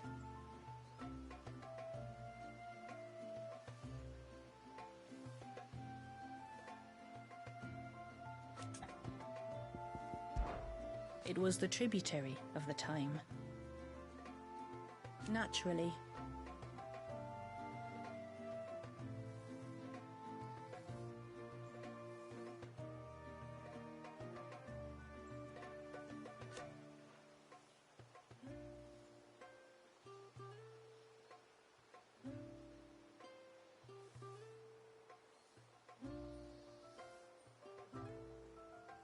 and they pardoned him.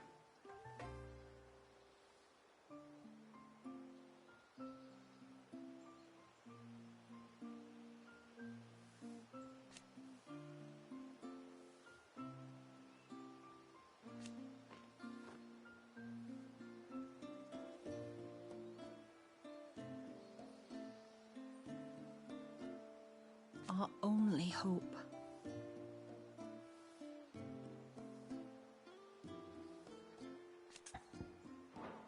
Fare you well, my lord.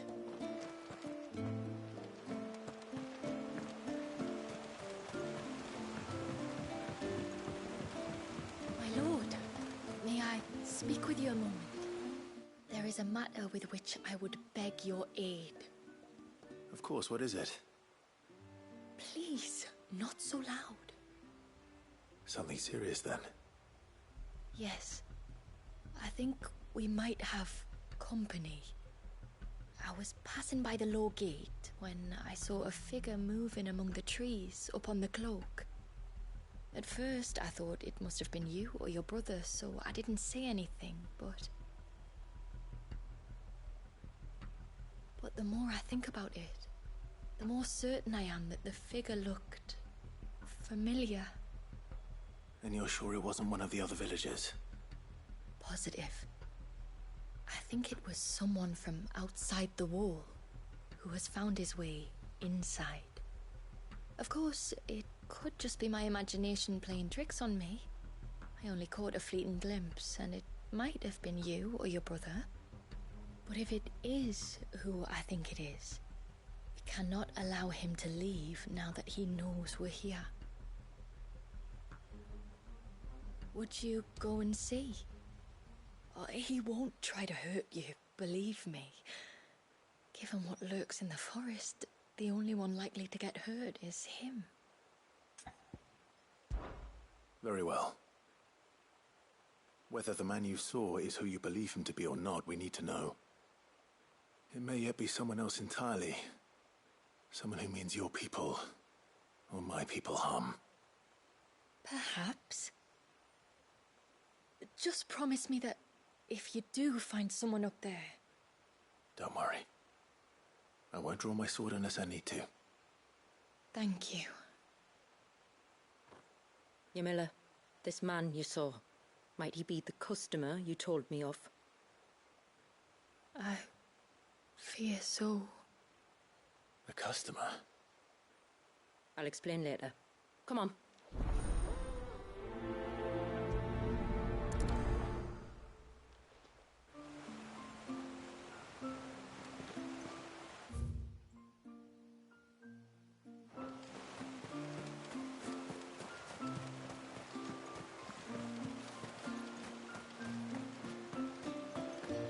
If we pick too many of the flowers, there won't be enough.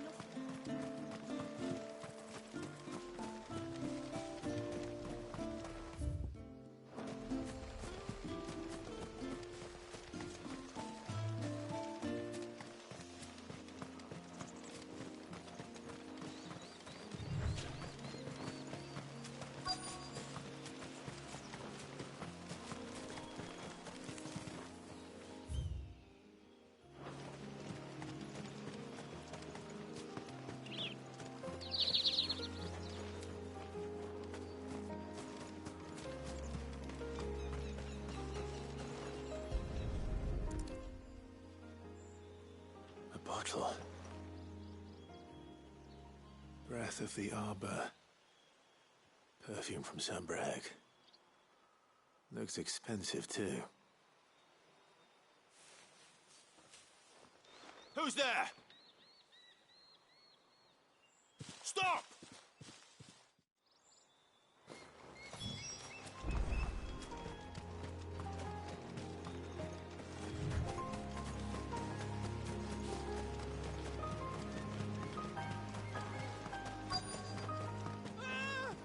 No!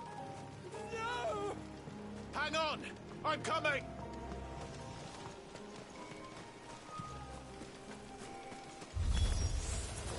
Don't eat me! I'll give you gut rot, I swear!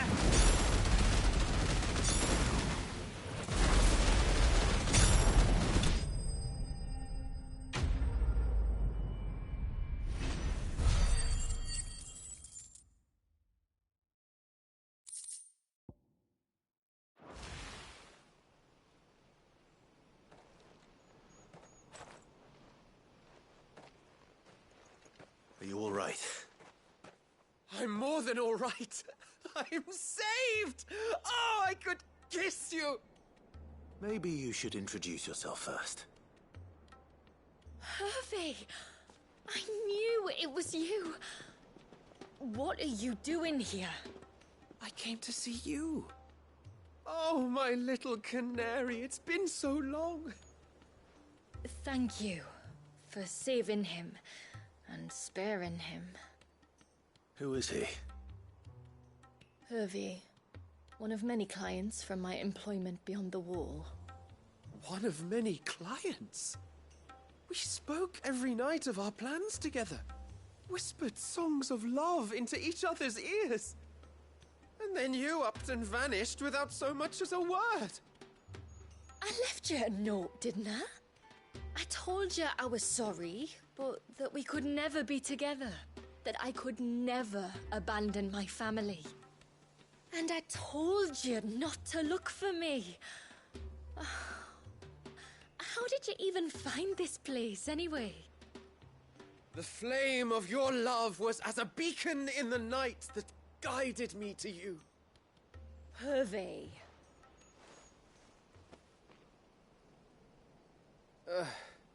I was walking by the coast near Northreach when I saw a lady who looked like you. Eyes like the ocean. Hair like the driven snow. The next moment, she and her companions were jumping in a skiff and sailing out towards the wave. So I, borrowed the nearest boat and started rowing. It must have been Shula bringing us here. So what? You rowed, found a nose how many leagues across the bay, simply because you saw a woman with white hair. And as I did, the skies changed from a dull and hopeless grey to a bright and benevolent blue. That was when I knew for certain that my little canary was close. Oh, why did you come? You should have forgotten me, as I tried to forget you. I cannot leave my people, Hervey. And now that you know about this place, neither can you. We must return to Haven and accept my family's judgment. I'm to meet your family. Oh, my little canary.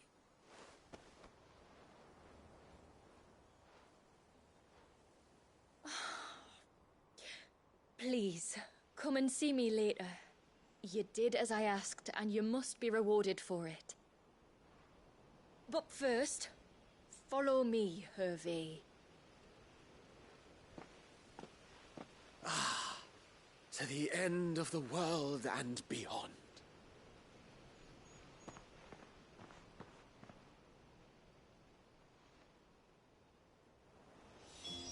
You should never have found this place. How could I be so careless? Don't blame yourself. I doubt anything could have kept that man away.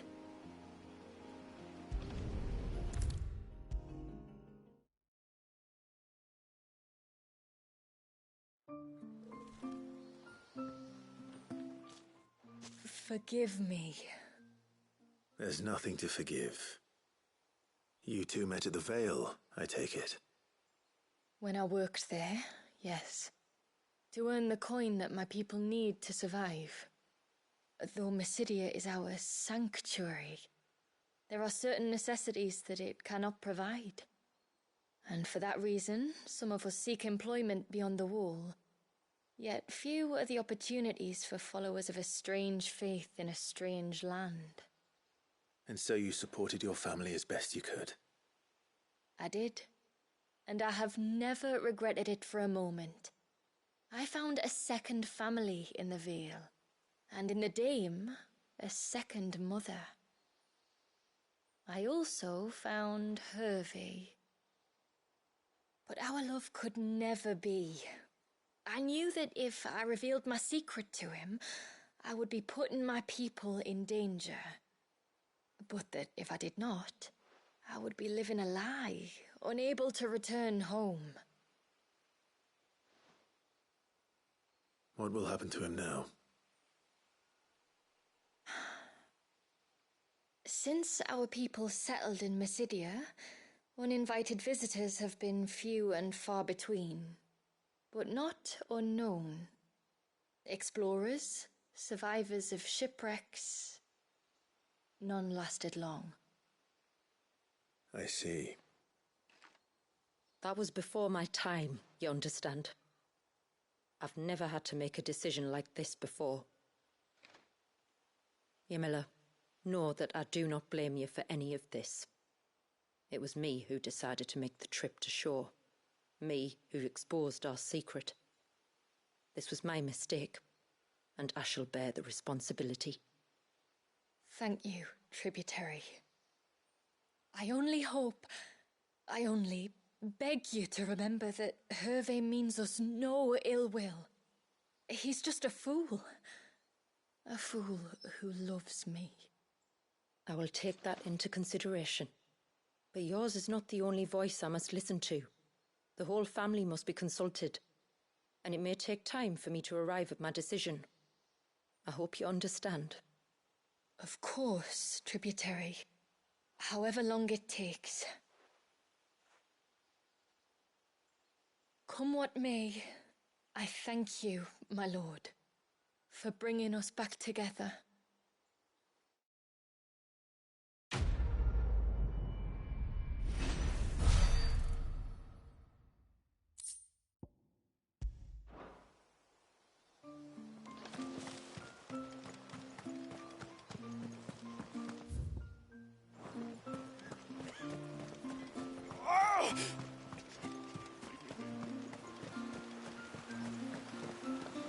Bastard things. Oh, I never should have let him go alone. Ty, take me, what am I gonna do? You've got to help me. Shula said you were a force to be reckoned with. Are you?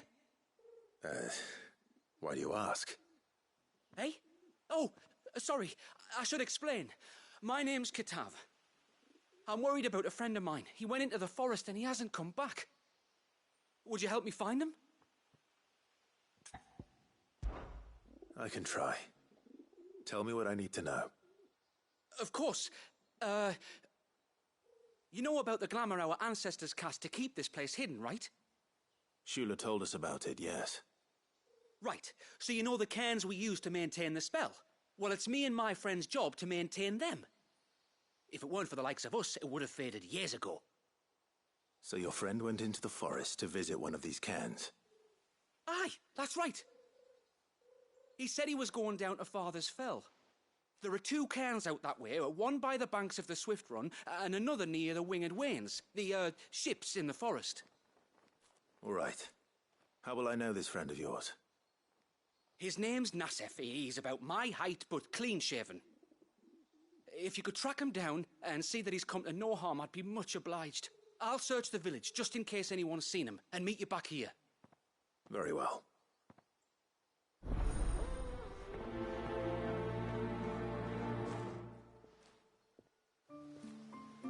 One cairn by the ships, another by the river. Better get moving.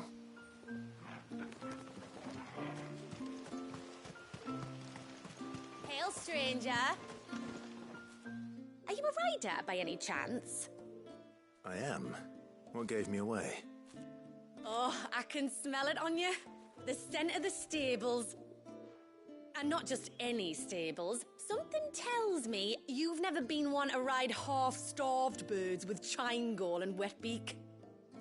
If I had a guess, I'd say your bird eats only the finest greens and has her feathers groomed twice a day with a curl hairbrush. Nothing but the best for my ambrosia. Ambrosia, eh? Pretty name. What's she like? Well, she's tall and strong. And her feathers are as white as snow. You're joking. You've got a white chocobo. I have, yes. I suppose they are rather rare. This I've got to see. Can you bring her here?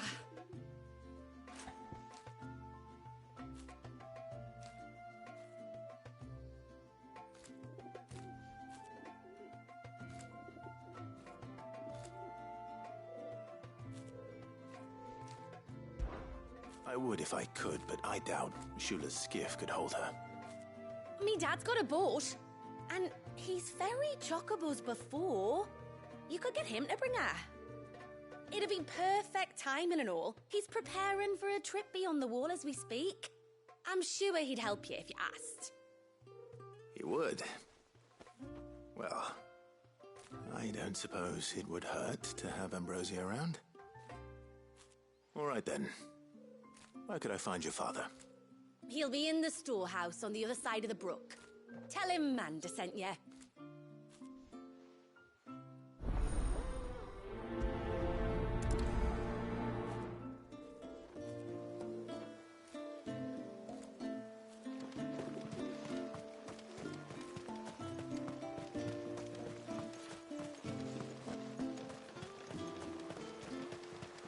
Bastard things.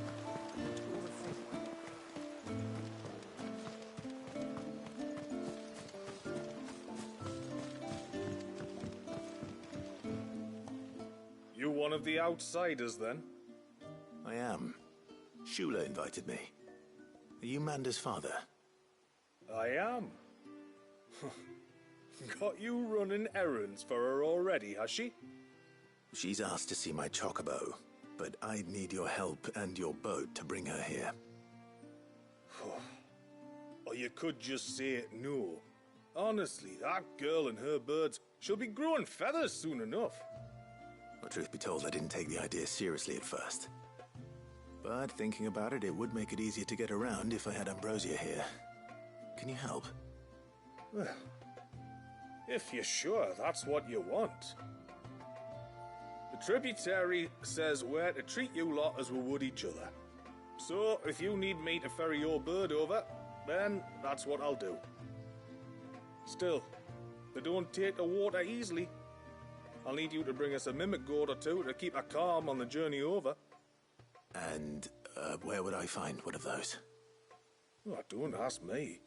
It's been years since I last brought a chocobo across the bay, and I'm told the world's changed a fair bit since then. Where do you usually get your stable supplies from? Well, the man who made Ambrosia's tack lived in Martha's Rest, and if I remember correctly, he traded in chocobo feed too. So I suppose I'll go and ask him. I'll be sailing over to Northreach soon to pick up some supplies. While I do that, you collect your bird and your gourd, and then meet me by the shore. Just don't take too long, all right?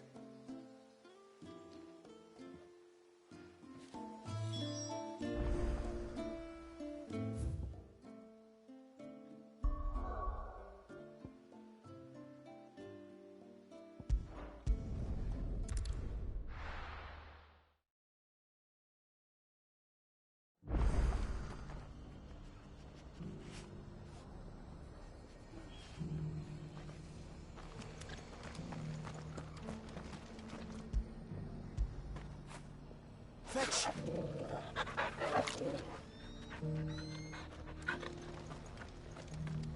We've got a few rooms going spare now. You want a bed for the night? You speak to Martha. I remember you. You're the one who saved Whiteheart. How's the old girl doing? She's very well. Thank you. Oh, don't thank me. You're the one who saved her. Anyway, what brings you to the rest today? I was hoping to purchase a Mimit gourd. And I thought you might be able to tell me where I could find one. Oh, reckon I could do better than that. Just so happens, I've got a whole carload of the blasted things. Not a buyer in sight. Really? Aye, you'd be doing me a favor taking a few off my hands before they turn to mush. But just be on the lookout for wild birds, eh? Don't want them chasing after you like they did me. I will. And thank you.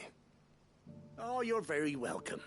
Any friend of Whiteheart is a friend of mine. And in times like these, friends have got to stick together. We certainly do. Northreach, then. Wouldn't want to keep Anders' father waiting.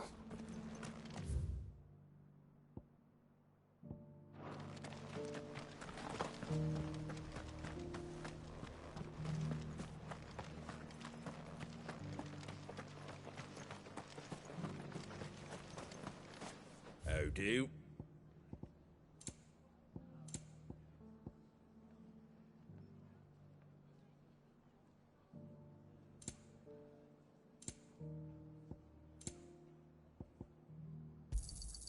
There you go. Thanks very much. Much obliged.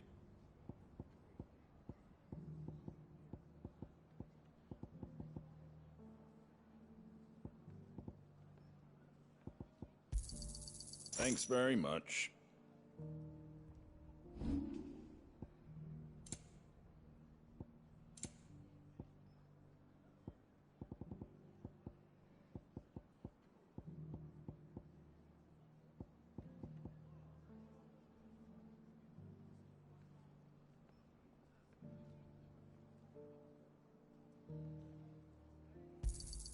I wanted one of those.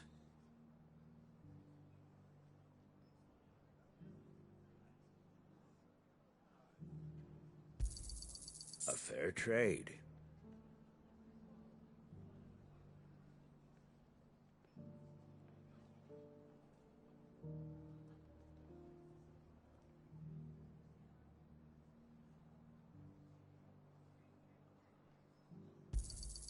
Is that everything?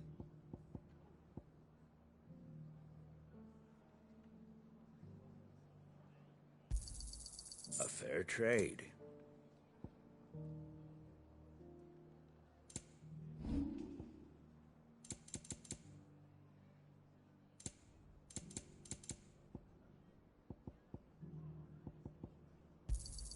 Thanks very much.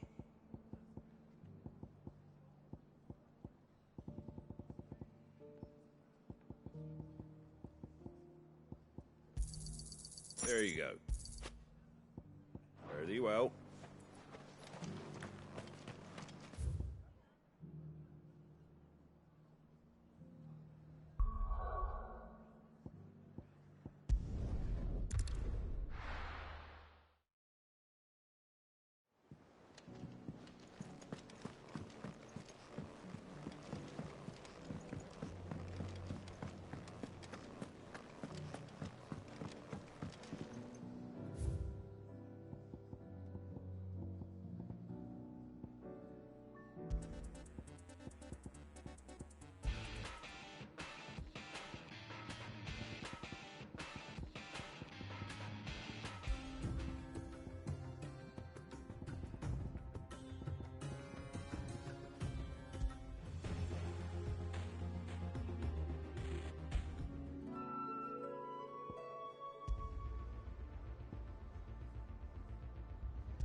it's a dangerous world out there.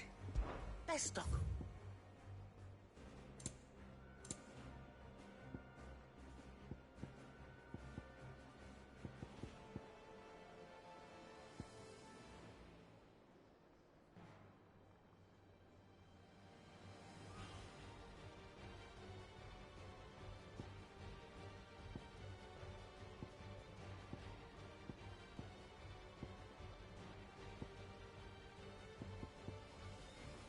Is that all?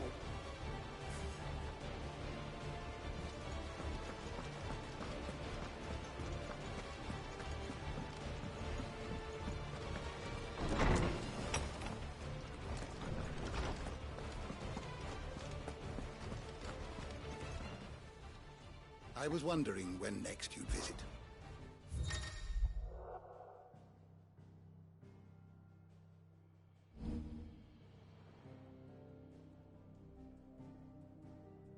You wish to study the tomes?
You are always welcome, Clive.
And how might I help the garrison today?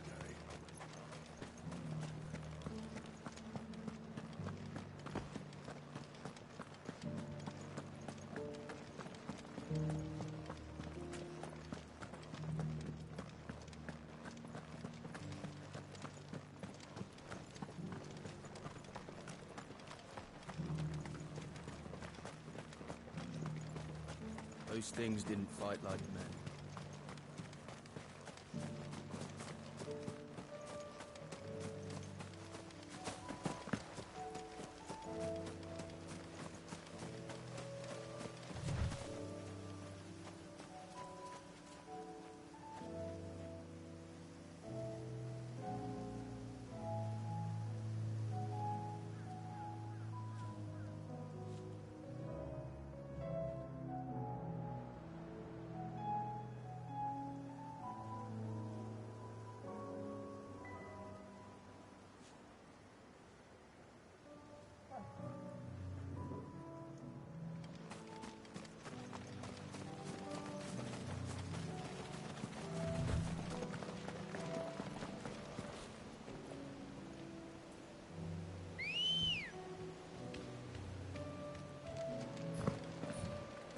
Come on.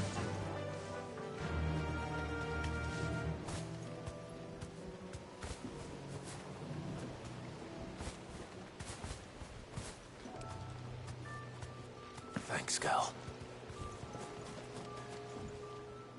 Ah, there you are.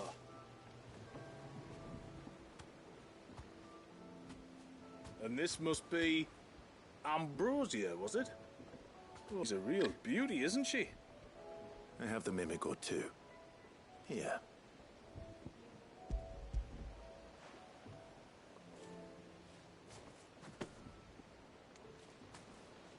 Thank you kindly. Soon as she's gobbled this up, we'll set sail. We're going to take a little trip across the bay now, Ambrosia. Don't worry. You'll be all right.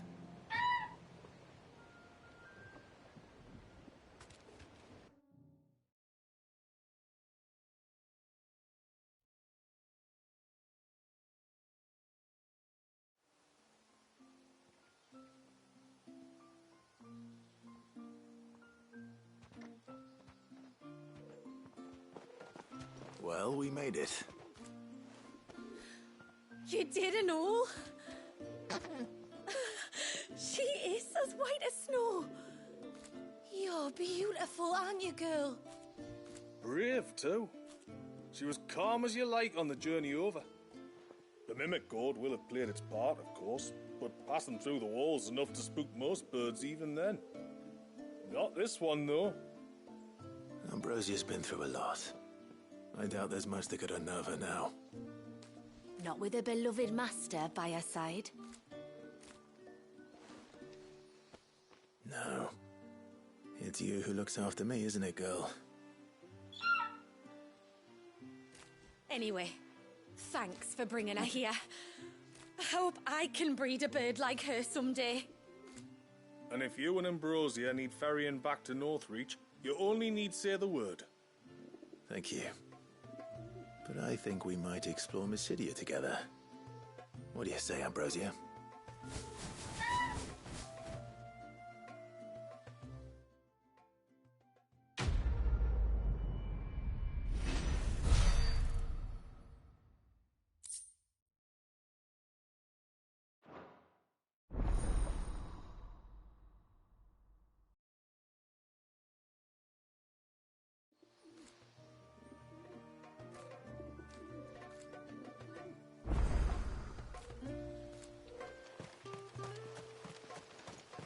And once everyone left me in peace.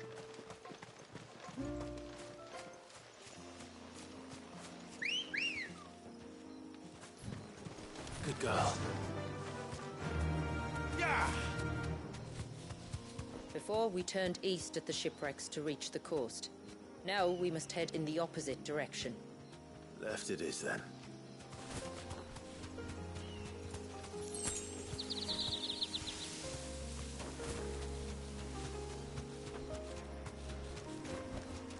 That'll do. If there's one thing I know about beastmen, is that they love to hide in the dark.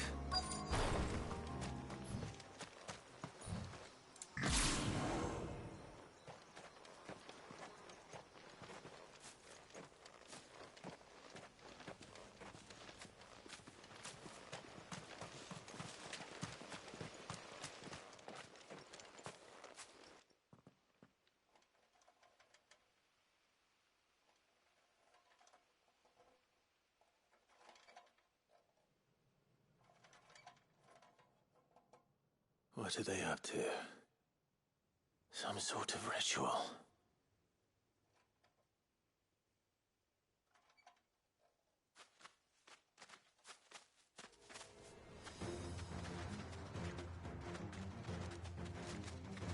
Sorry to disturb you.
Let's see what's on this altar then.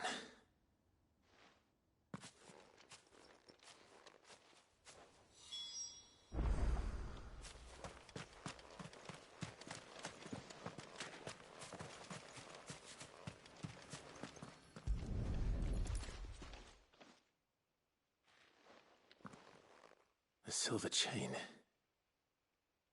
I doubt the Tombries made it. This must be what Fennec was talking about.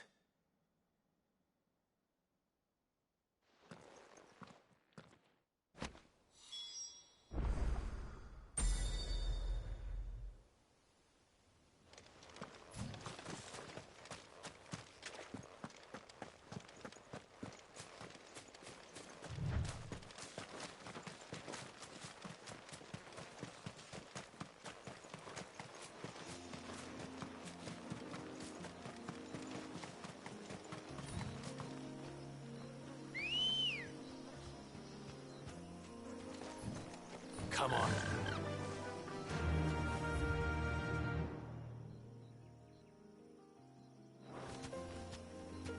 Fly, Ambrosia.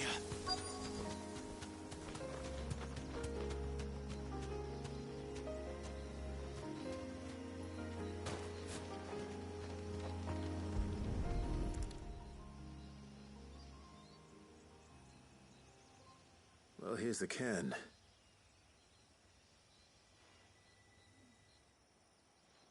But no sign of Nasef. To the riverbank, then.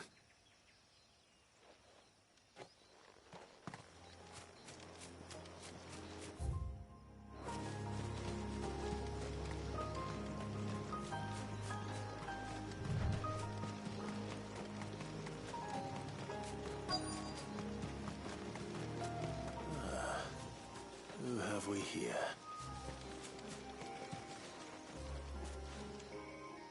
I'm looking for a man named Nasef. Aye, I know him. Takes care of the cans. Wait. You didn't think I was him, did you? Sorry, mate, I'm just out to gym myself a few ibexes. What do you want with the lad, anyway? His friend, Katav, asked me to look for him. Apparently he ventured out to work on one of these cairns and didn't return. Well, that is a worry. You're a hunter, yes? You must know the woods as well as anyone. Can you think where he might have gone? There's a bridge further down the path. Blasted thing got washed away a few moons back. Our carpenter only recently had time to rebuild it. But if I remember rightly, there is another cairn on the far side. Maybe he decided to visit that one while he was here. Maybe. It's worth a look, certainly. Thank you. Don't mention it. I'll keep an eye out too. Perhaps he just got delayed or something. Let's hope so.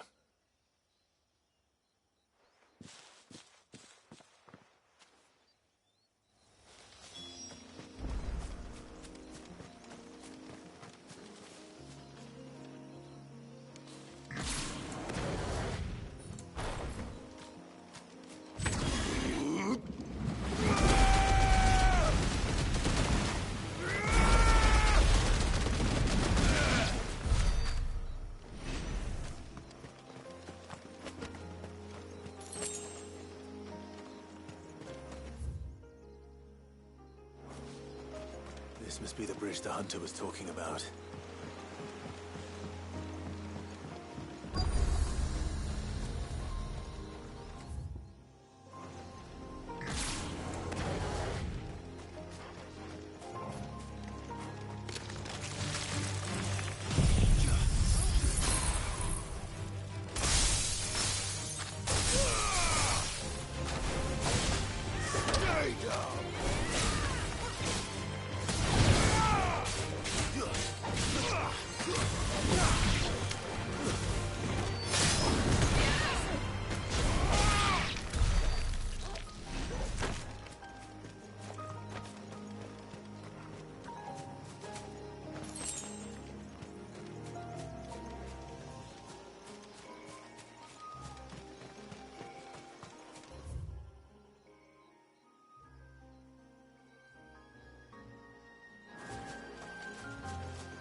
Oh, thank you.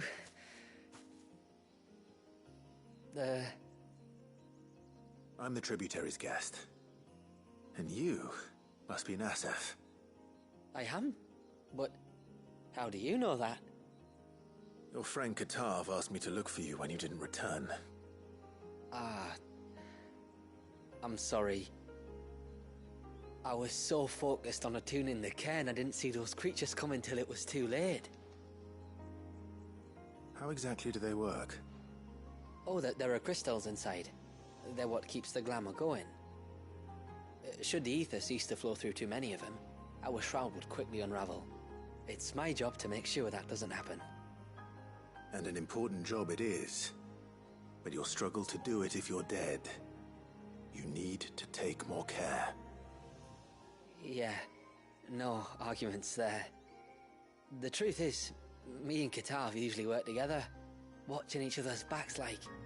But when we heard outsiders were coming, we split up to get the job done faster, so things would be perfect for your arrival. Stupid, I know. So you found him then? Not before the local fauna did. My arrival seemed to put them off their dinner. Mustn't have been hungry after all.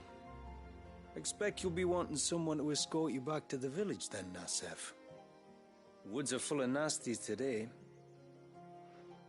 When you're next in Haven, be sure to come and see us. You saved my life. It's only right I repay you. If you insist. Take care now.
What was this place?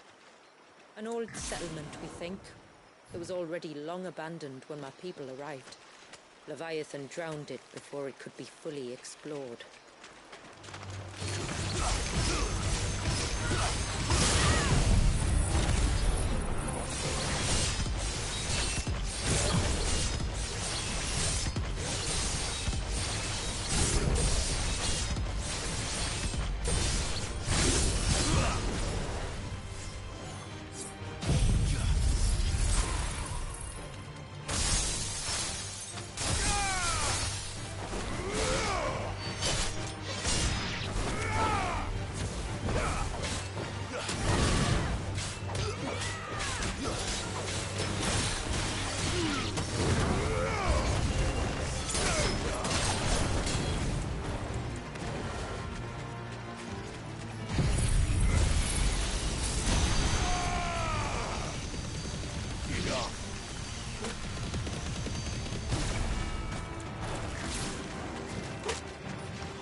O ceaseless rill, guide thy bounty.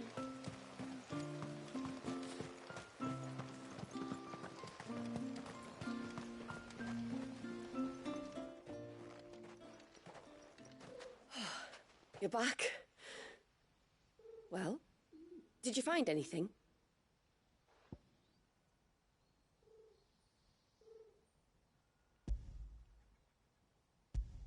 I did. This silver chain. I knew it. Well, I'm still none the wiser. Forgive me. This chain. It's a Gregorian Maternoster. Worn by men of the faith. What's it doing here? And why would the Tomberries be praying to it? To understand that, you need to understand what the Tomberries are. They feed on hatred and suffering.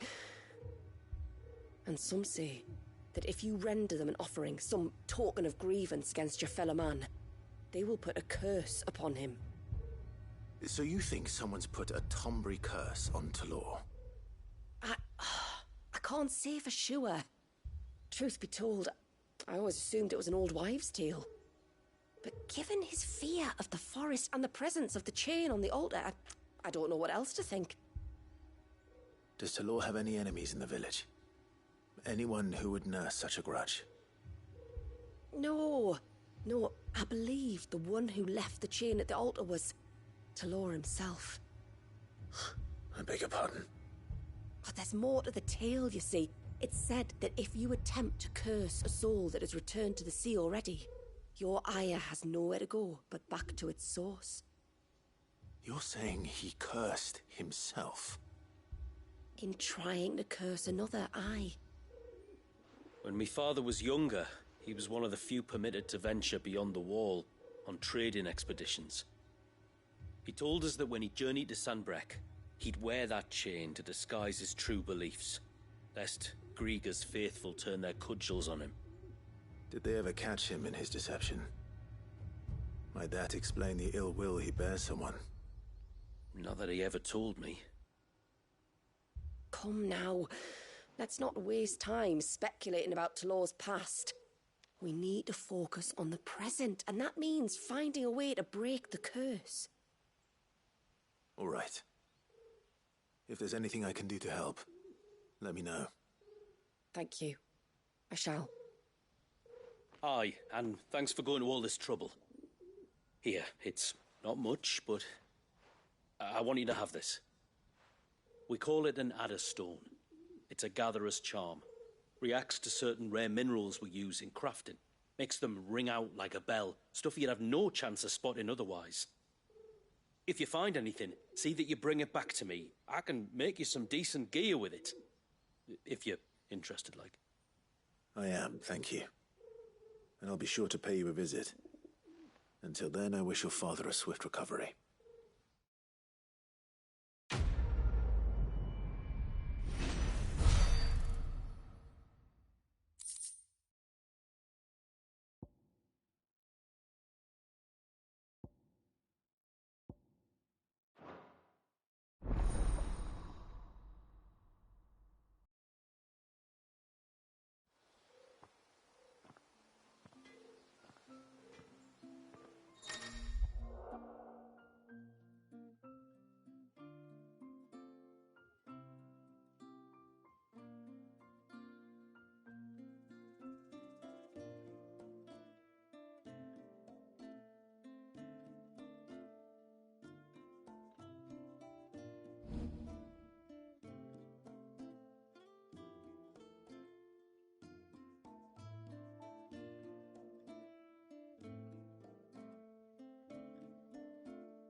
Yes?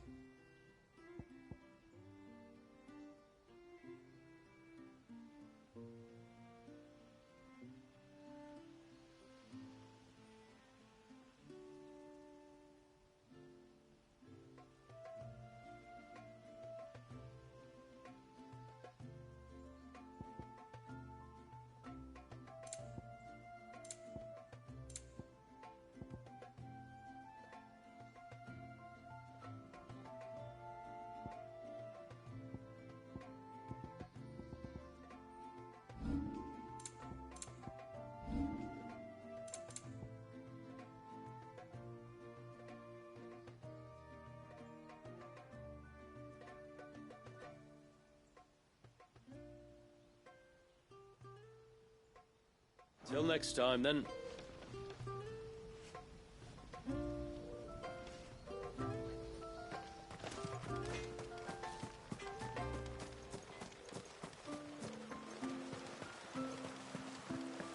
Bastard things. I thought I'd lost you. But you saw to it that I was found. Thank you. Nassef told me everything. If you hadn't got there when you did... Oh, it doesn't bear thinking about. All that matters is that you're safe. Far be it from me to tell you how to do your jobs, but don't go alone again. Or if we have to, maybe we should think about casting the glamour on ourselves to keep the wildlife from spotting us.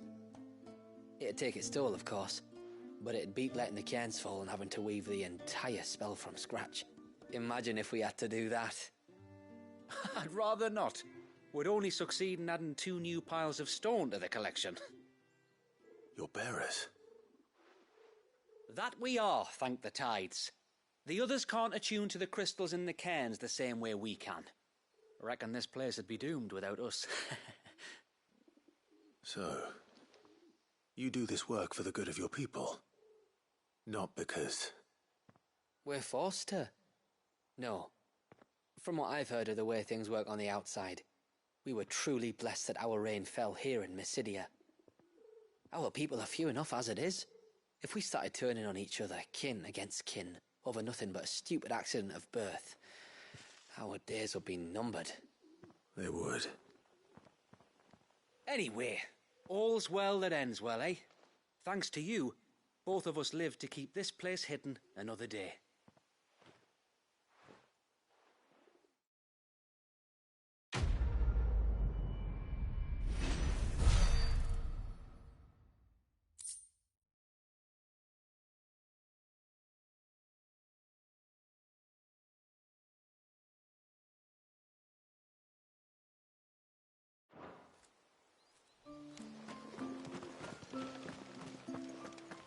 And what are you two?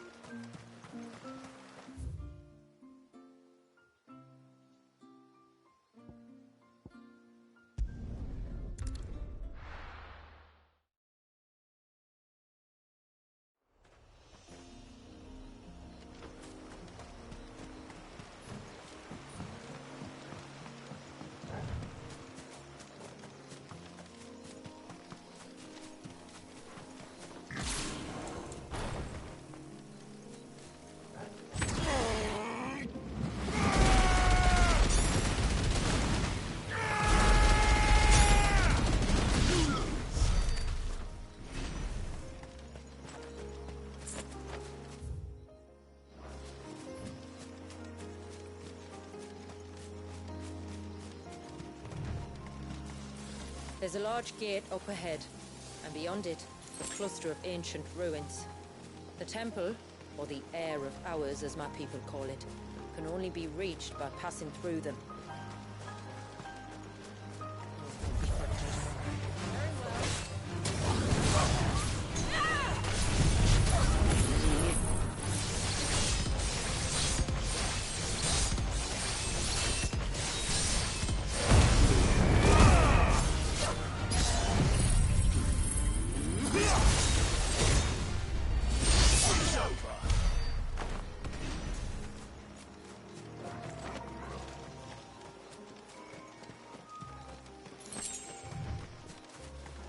The forest is crawling with life, most of it hungry, which is why we make sure this gate stays shut. And why you carry that impressive-looking axe, I presume? Noticed her, have you?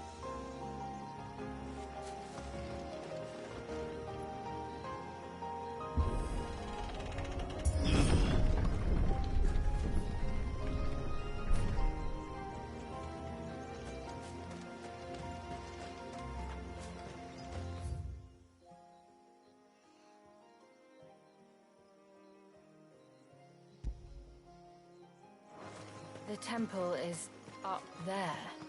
Don't worry. Those cliffs aren't the only way to the top.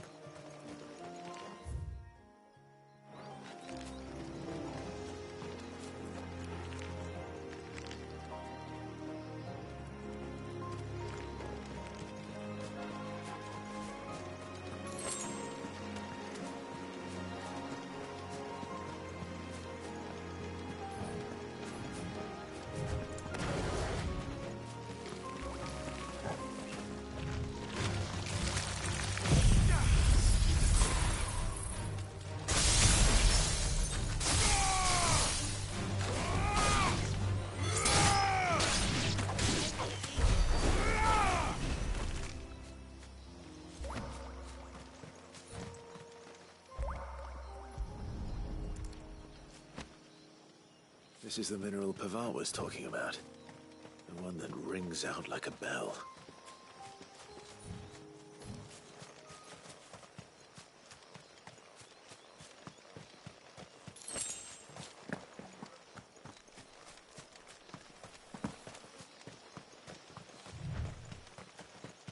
Are these the ruins? Yes. As far as we can tell, they're part of the same complex as the temple itself. To think of all the people who must once have lived here.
To me, boy!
beast rigging?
Like it isn't only Haven's blacksmith that has an appetite for these things.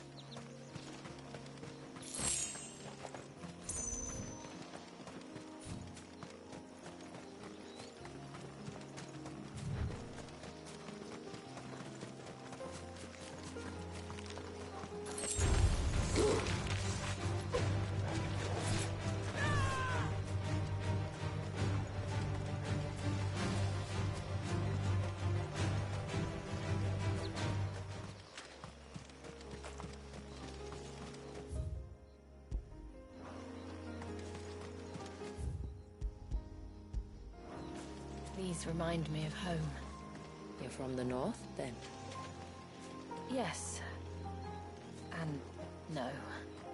I see.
Do you see that cave up ahead?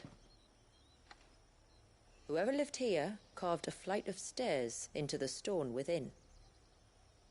A way to the top. And whatever it is that awaits us there.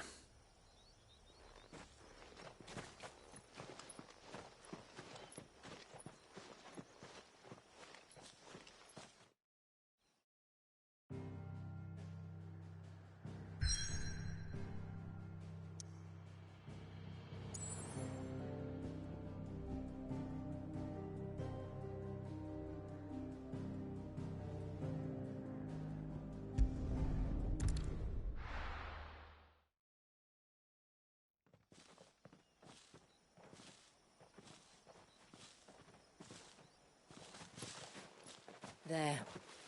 The temple that time forgot.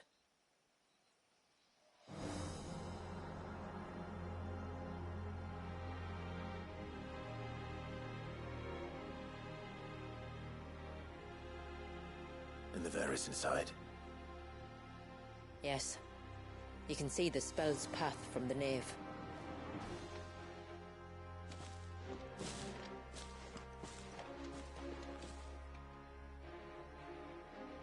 What is it? I don't know. It's probably nothing.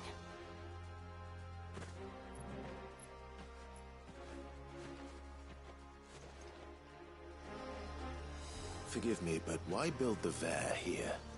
The spell was originally meant to be cast on Drake's Eye, and this was the only place with an unbroken line of sight.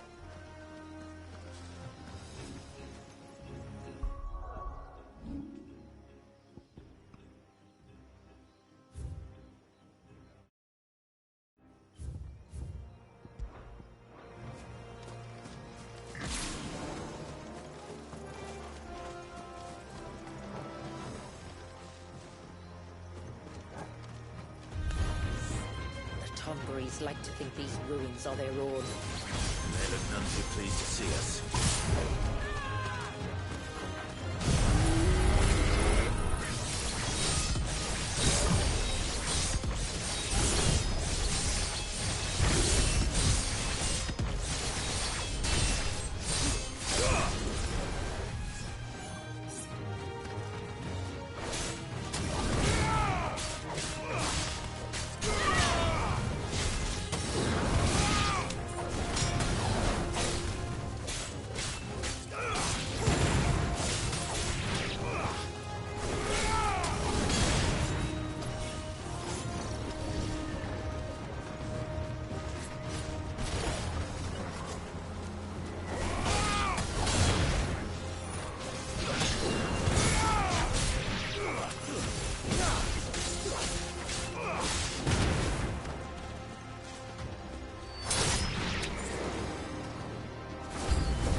Numbers dwindle, theirs seem only to increase, as if they were feeding off our suffering.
Could this be their leader?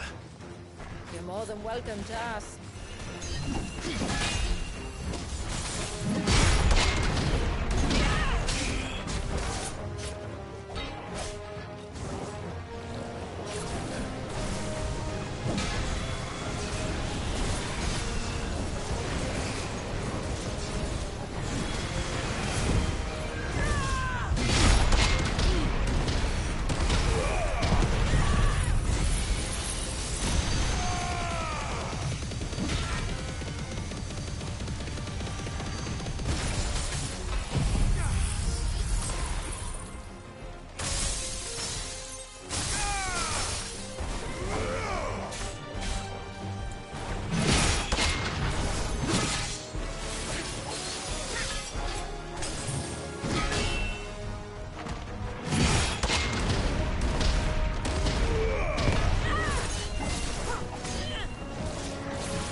That could have been worse.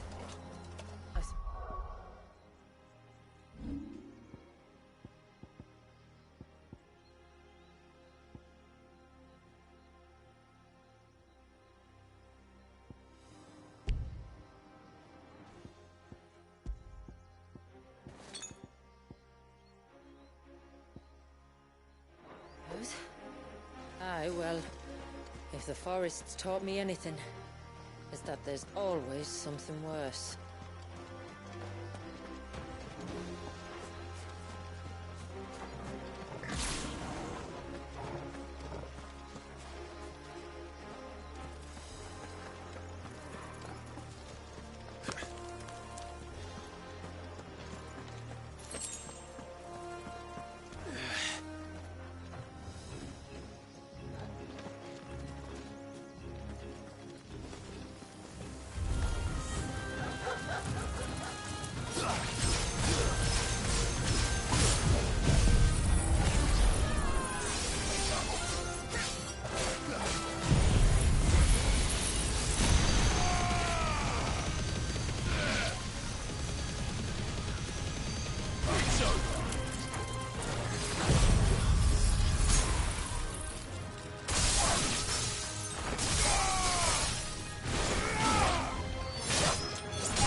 That's better.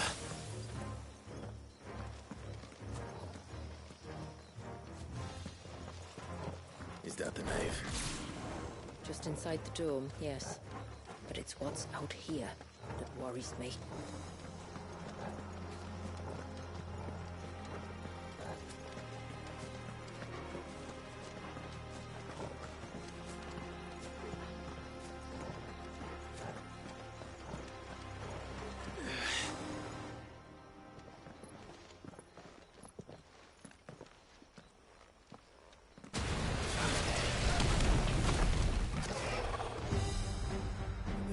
Thinking they'd all migrated south. The weaker ones did. The weaker ones? Did you hear that, Sid?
like the surge.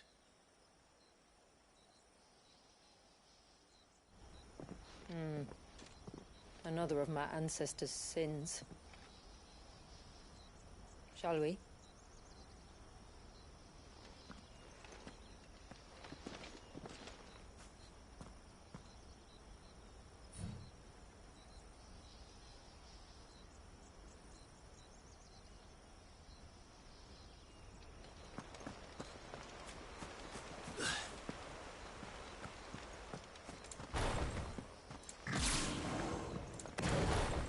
The blue veil shows the extent of the spell's reach. But I can feel its ether from here.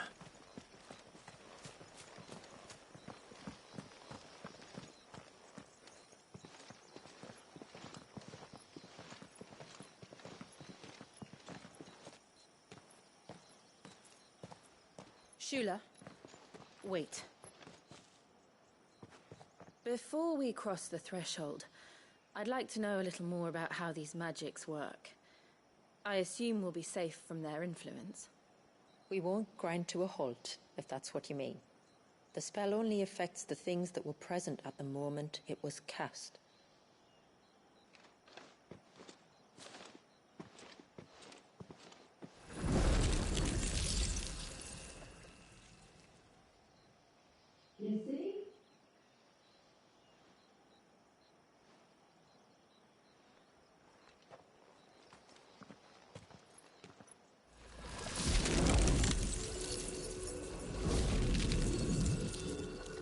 But if we can enter, that means other things can as well.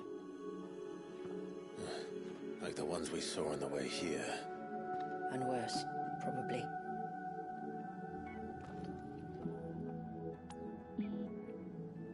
Is this Leviathan's doing? Well, it certainly wasn't ours. When he realized my ancestors were attempting to cast a spell from here, he made to destroy the temple. And almost did by the looks of it.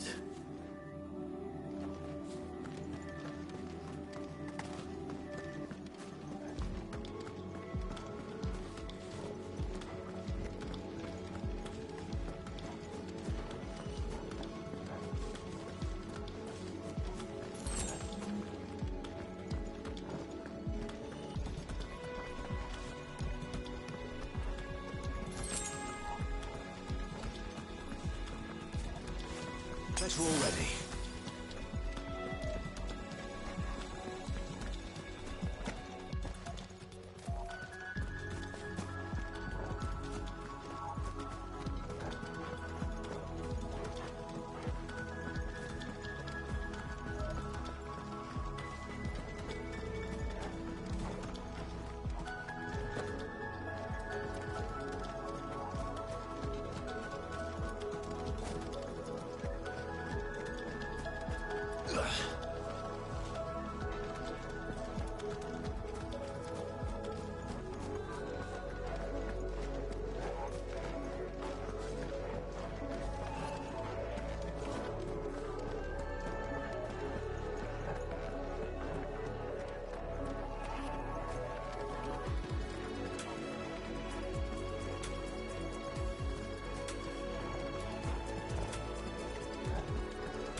But they are. And why is it so home here?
imagine what this place must have been like before the attack.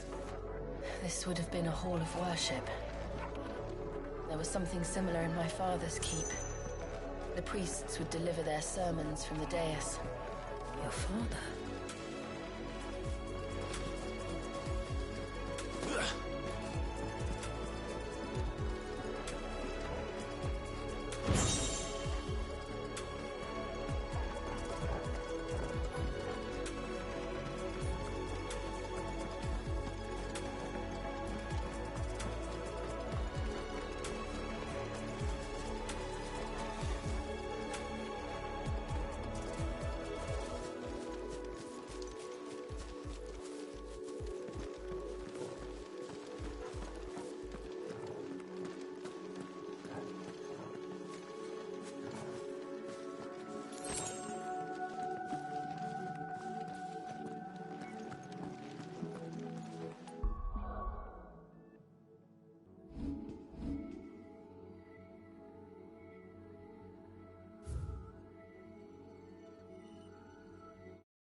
We'll get through this.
is clear. One last climb, then.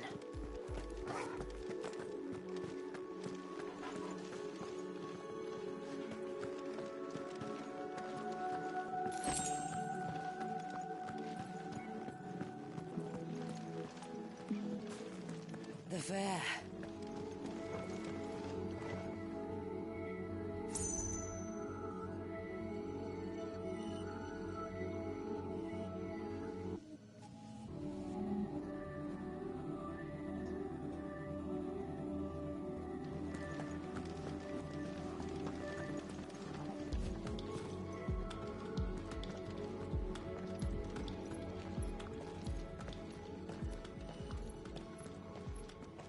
By the founder.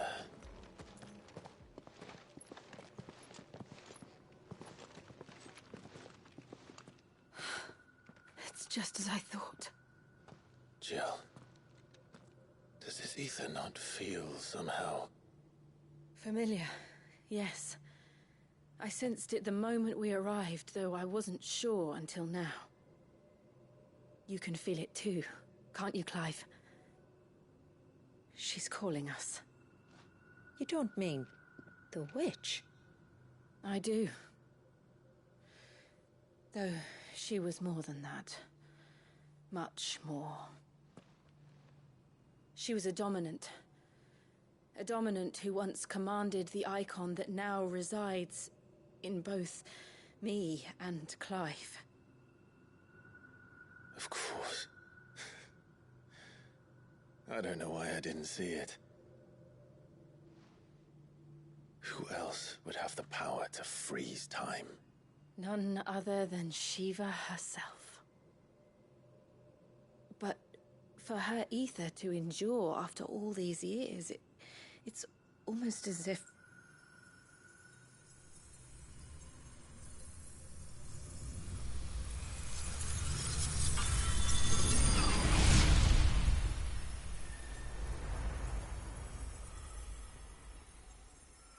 As if she shared it with another, just as Torgal shared in my ice.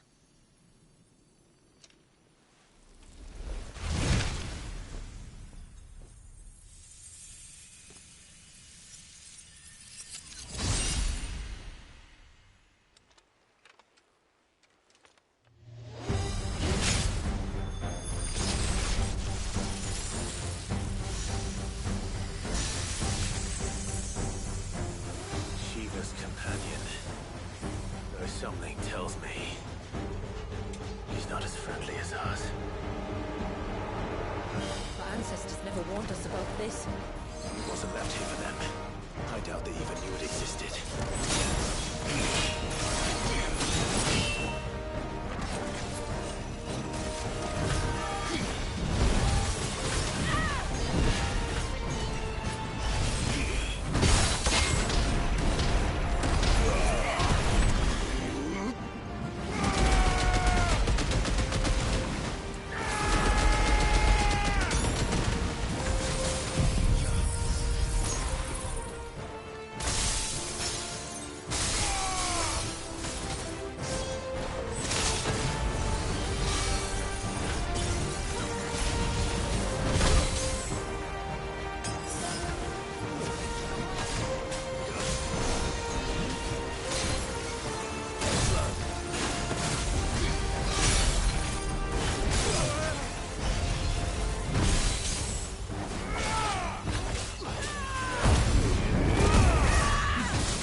would sooner die than fail its mistress.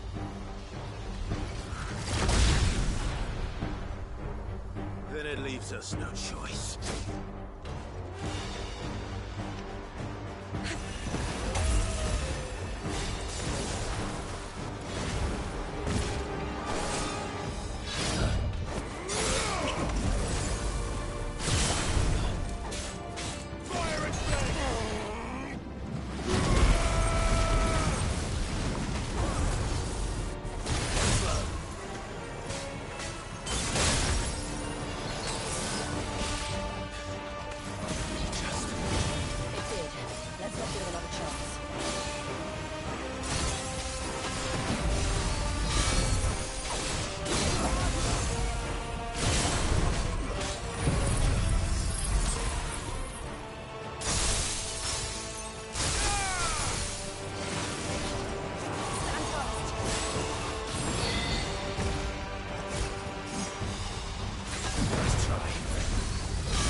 Well, let's destroy it.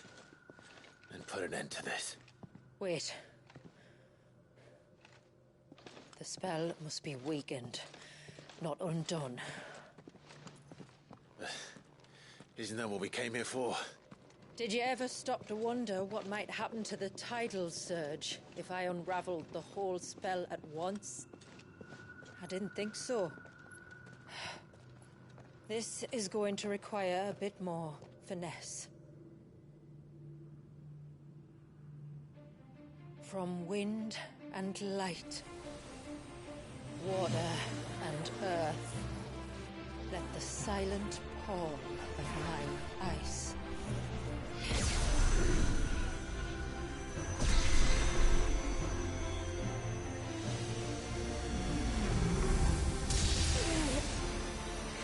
There's too much ether.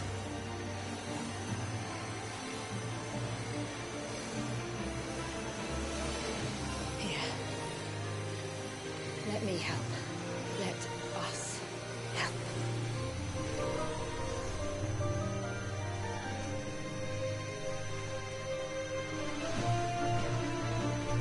Almost.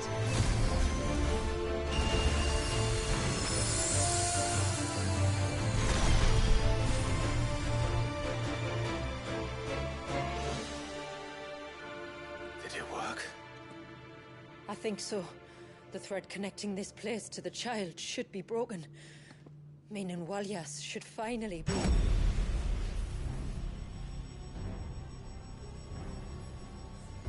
Free once more. Leviathan, our most profaned fragment, its divinity defiled by the hand of man, its spirit shackled by his hubris, till Mythos came, bringing release. Now, let the sins of man be redeemed by the hand of the servant of God.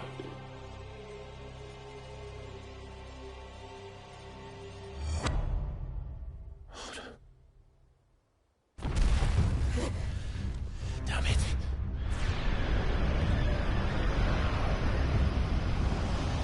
It's happening. Isn't it? It is.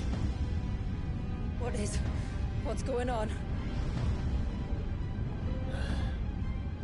Precisely what we feared.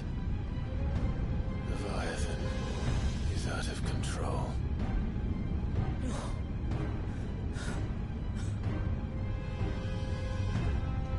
Don't despair. This isn't over yet. You should head back to the village and get everyone to higher ground. As for the rest,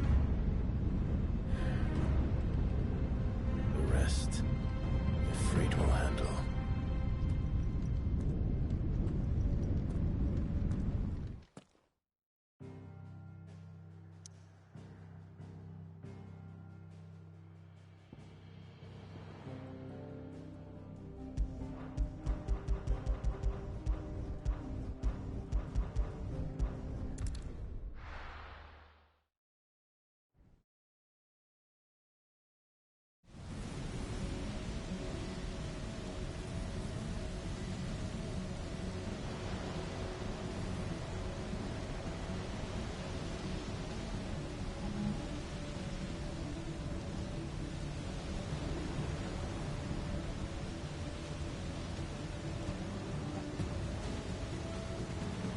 After 80 years of imprisonment, I'd be angry too. But I can't let it end like this, Walyas. It's time for you to come home.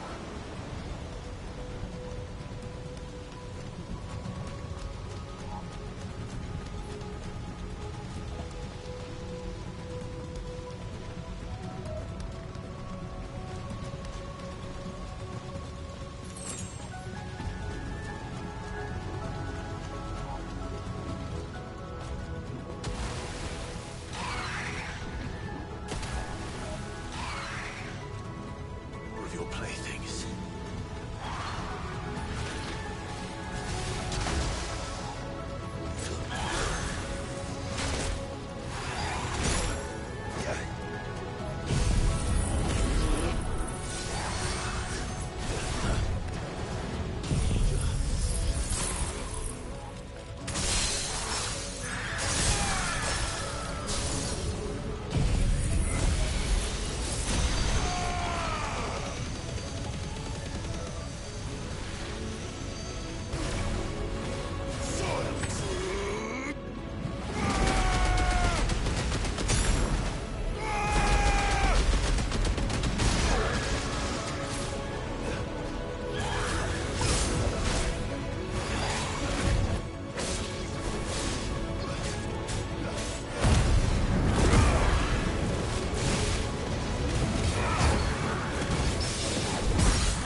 Right.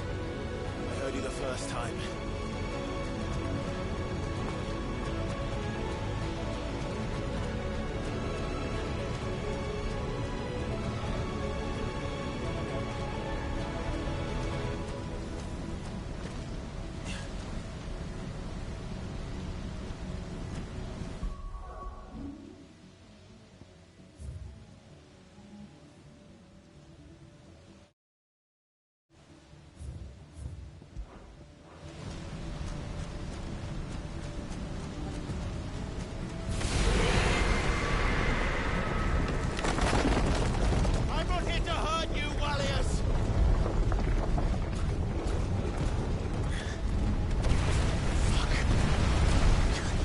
Too close.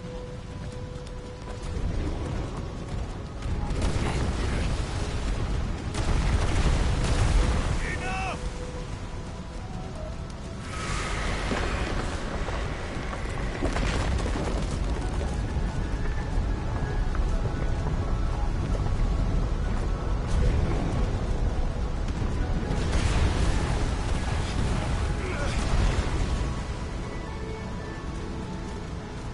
Come on then.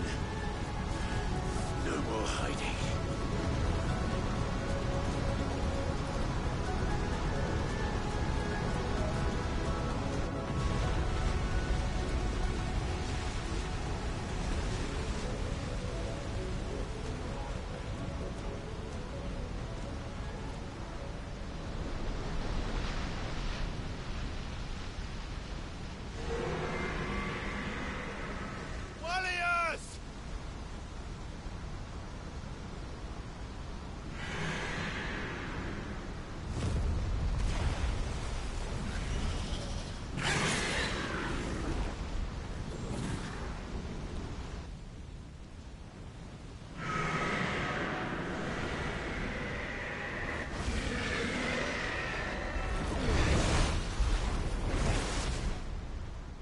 This isn't what I wanted! I only hope you can forgive me.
this! I'm not here to play!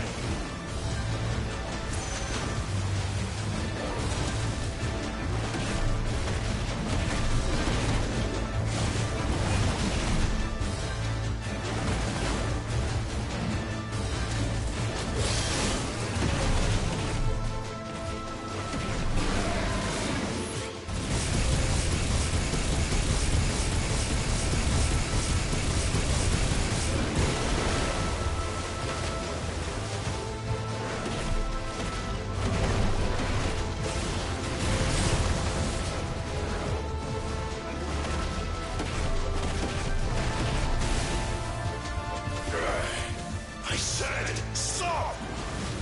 This has gone on long enough!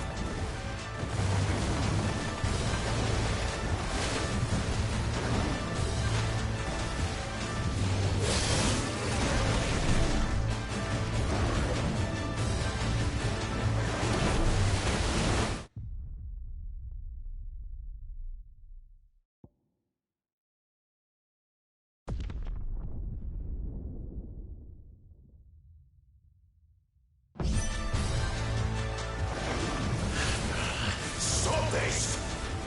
I'm not here to play!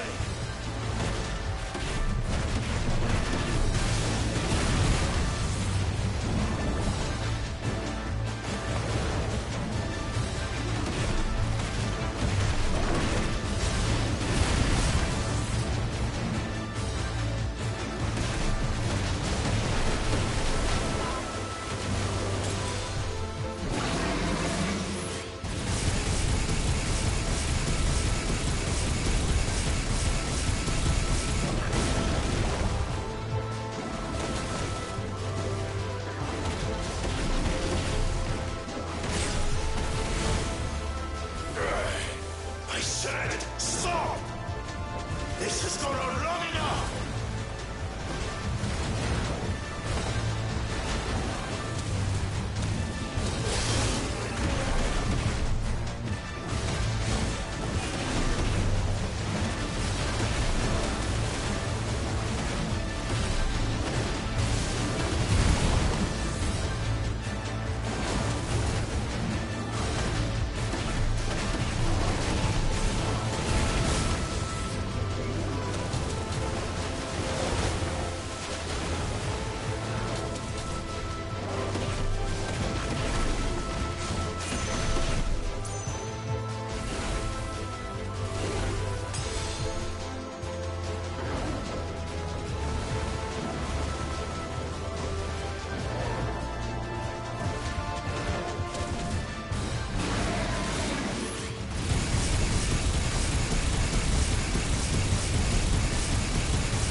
The village.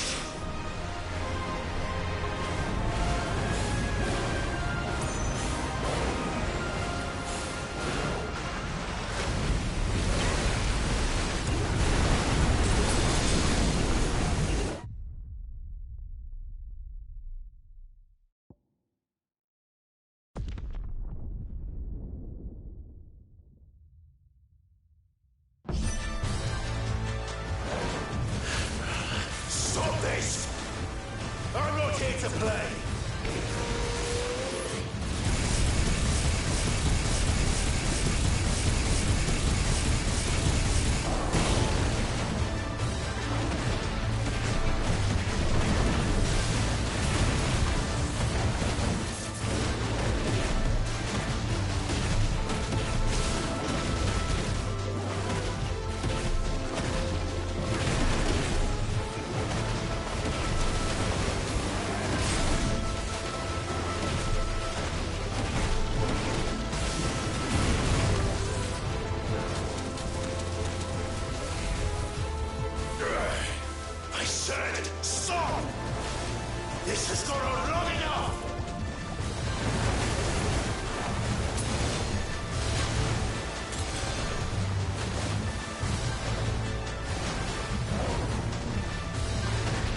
the village.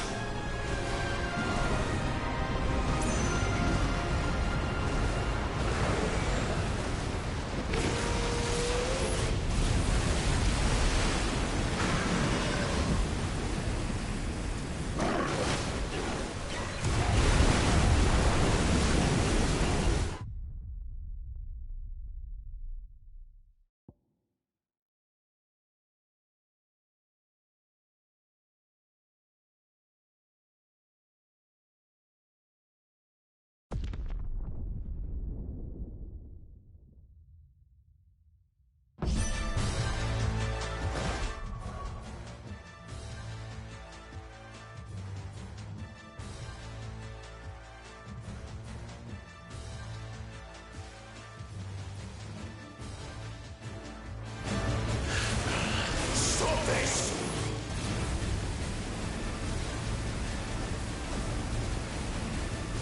I'm not here to play!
of surprises, aren't you?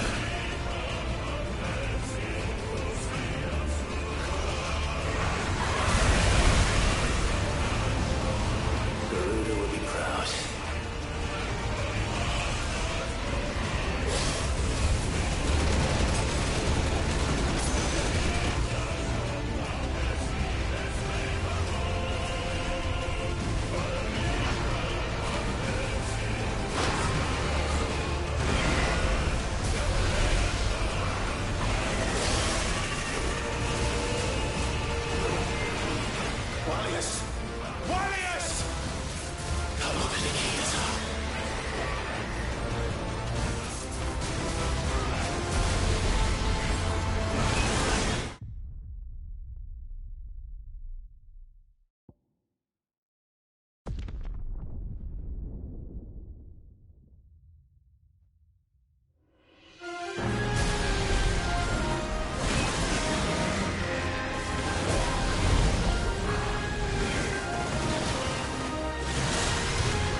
was quite a tantrum.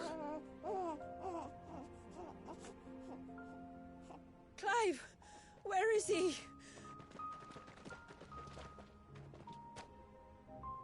Well, yes.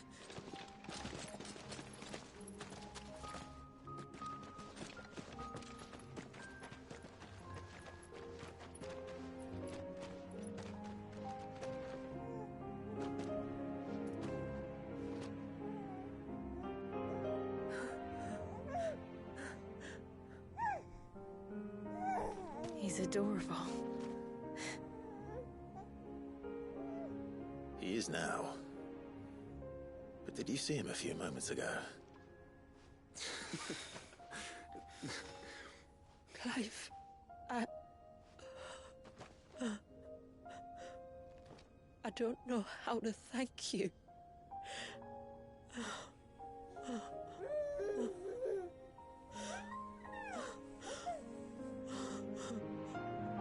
It's all right. We should find him a dry blanket, though. Wouldn't want the little monster catching a cold.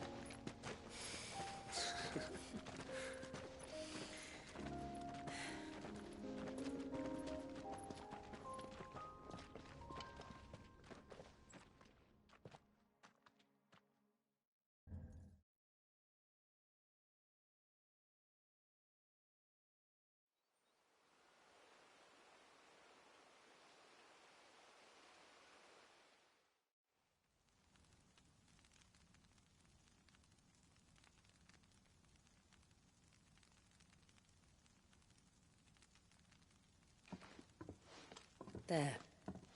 He's finally asleep. The poor thing had a long day. That makes two of us. So, what happens now? Now? Now, we make things right. How? By providing Walyas what he was denied. A place to learn and grow. A family to love and protect him. So that one day, when the wounds in his heart and mind have finally healed, he might decide for himself how he'd like to live the rest of his life. But until then, I'll stay by his side, come what may. Then he's a lucky boy. And not only because he'll have the best warrior this side of the belt to teach him the battle axe. She'll do her best. Shula, the beast that threatened your home is tamed. The empire that threatened your people toppled. Might it not be time to cast off your ancestors' glamour and retake your place in the Twins? Perhaps. It's not as if we have the crystals to maintain the wall much longer. But are we truly safe? Is the world truly ready to accept us for who we are and what we believe? If I remember rightly, you and yours still choose to remain hidden, do you not? We do. Well, your people will always be welcome in Haven, regardless. As will yours in the hideaway. We're allies now. If there's anything you need from us, supplies, food, equipment, do not hesitate to ask. It's kind of you to offer. But we'll manage, just as we always have. Besides, I suspect you'll be needing everything at your disposal if you're going to save the world.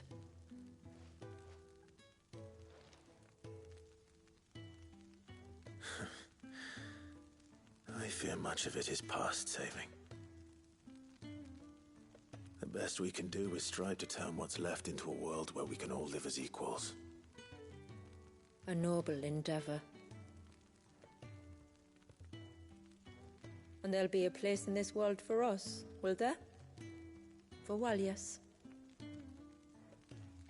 For everyone. I swear it.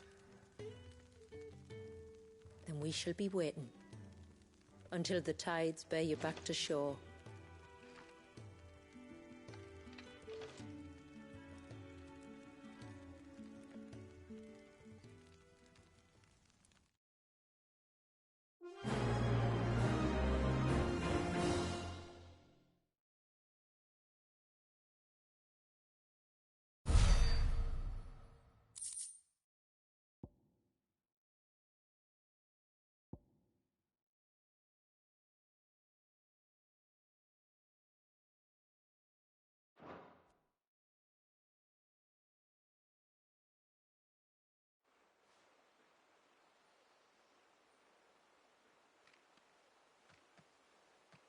Do you think he'll be all right? Well, yes. Only time will tell. But I can certainly think of worse places to spend one's childhood. The Moats of Water are a fine people, and they will take good care of him. Up by the Vare, Ultima spoke to me. He called Leviathan his most profaned fragment, and told me to redeem the sins that had laid him low. Is that so? The sins of Wallius's ancestors were grave indeed. To force him to prime at so tender an age. And to freeze him in time, that he might never know what it was to live. Yet I doubt either of those crimes was the source of Ultima's displeasure. It was that the Icon's power had been put to another purpose than the one he intended. To him, Leviathan must have seemed an aberration. Could that be why Ultima made no attempt to lead me to him? The fear that this profaned fragment might corrupt his vessel somehow. Perhaps. Or perhaps he simply deemed Leviathan surplus to requirements. Having concluded that his vessel might be made to serve his purposes without the full sum of his power. His purposes?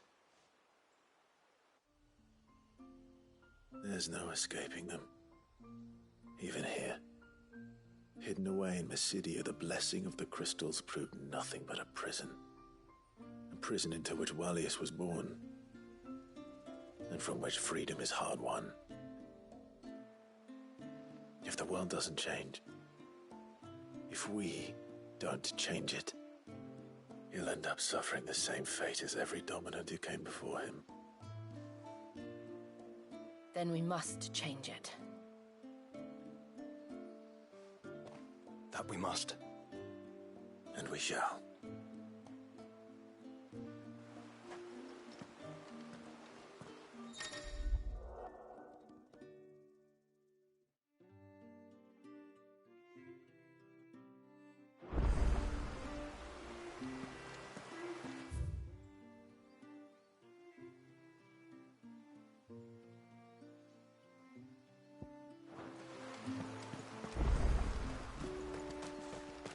It's good to have him back. What is it you want?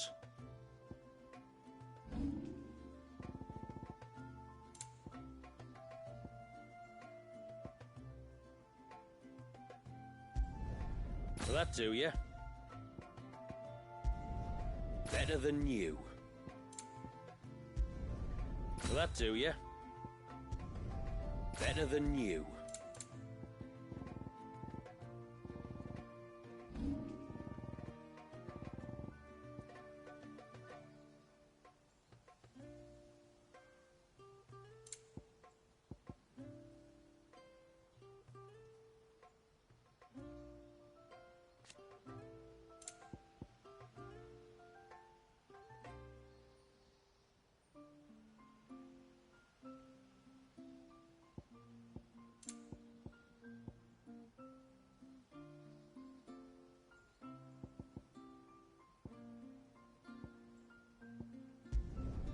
I'd like to see another smith do better.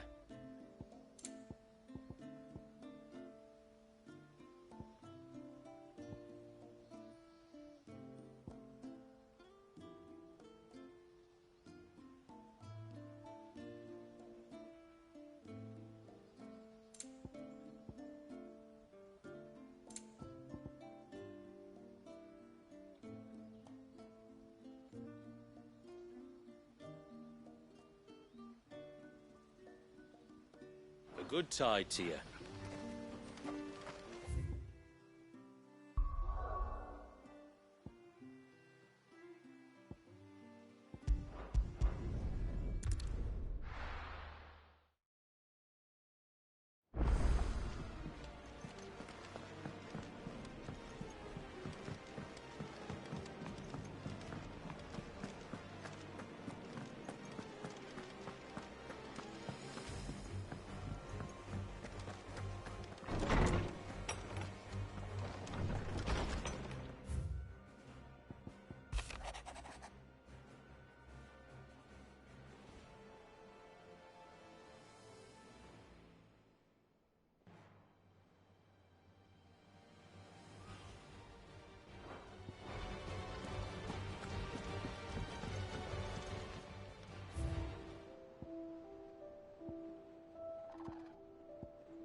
Muthos, you plumbed the very abyss, yet still you hunger.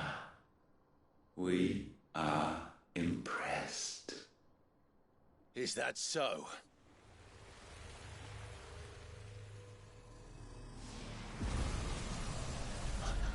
Not again.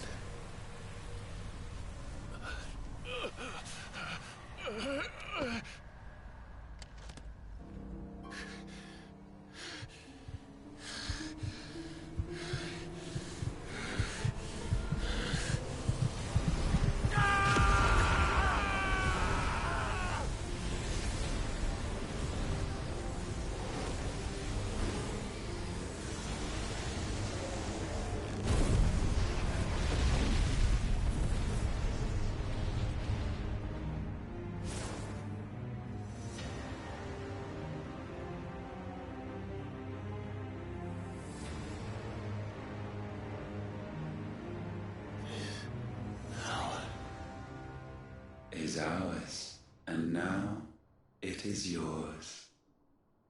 Consider it a gift from us to you, a taste of things to come. You still think I'm going to be your vessel?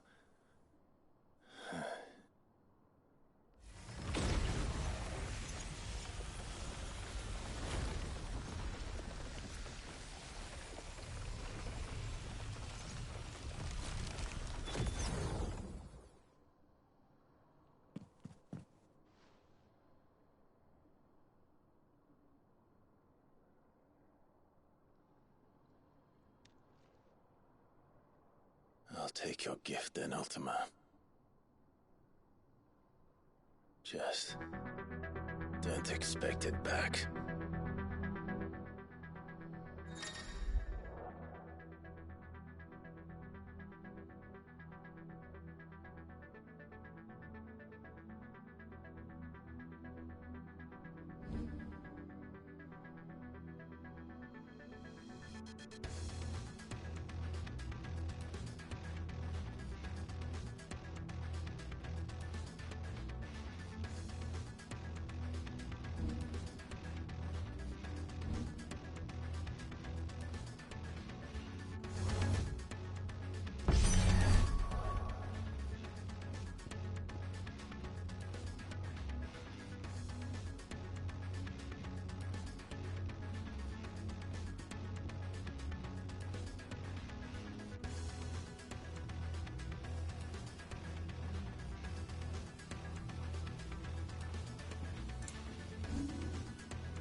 against our gifts.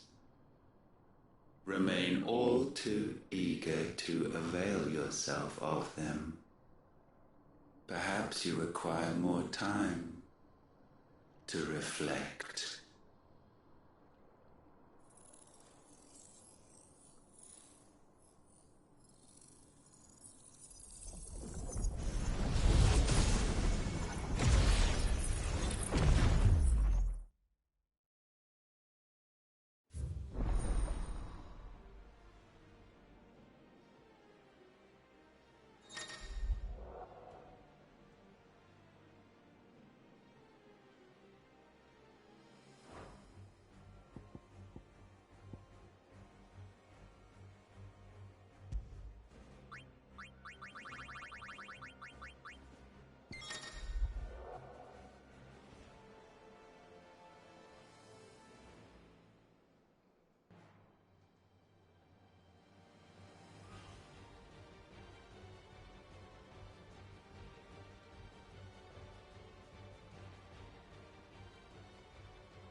I was wondering when next you'd visit.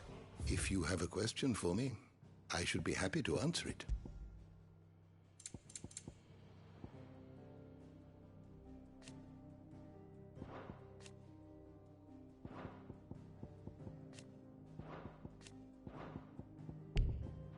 You are always welcome, Clive.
Praise be to the heavens.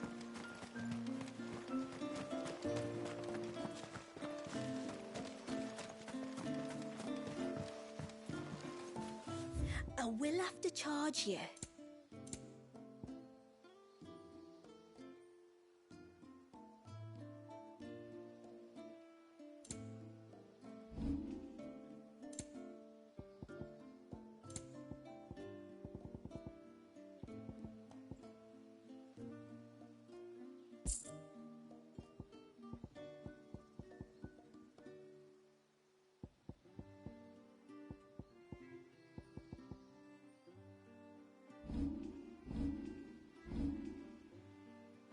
be here.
friend. That's him. The one who saved Walyas.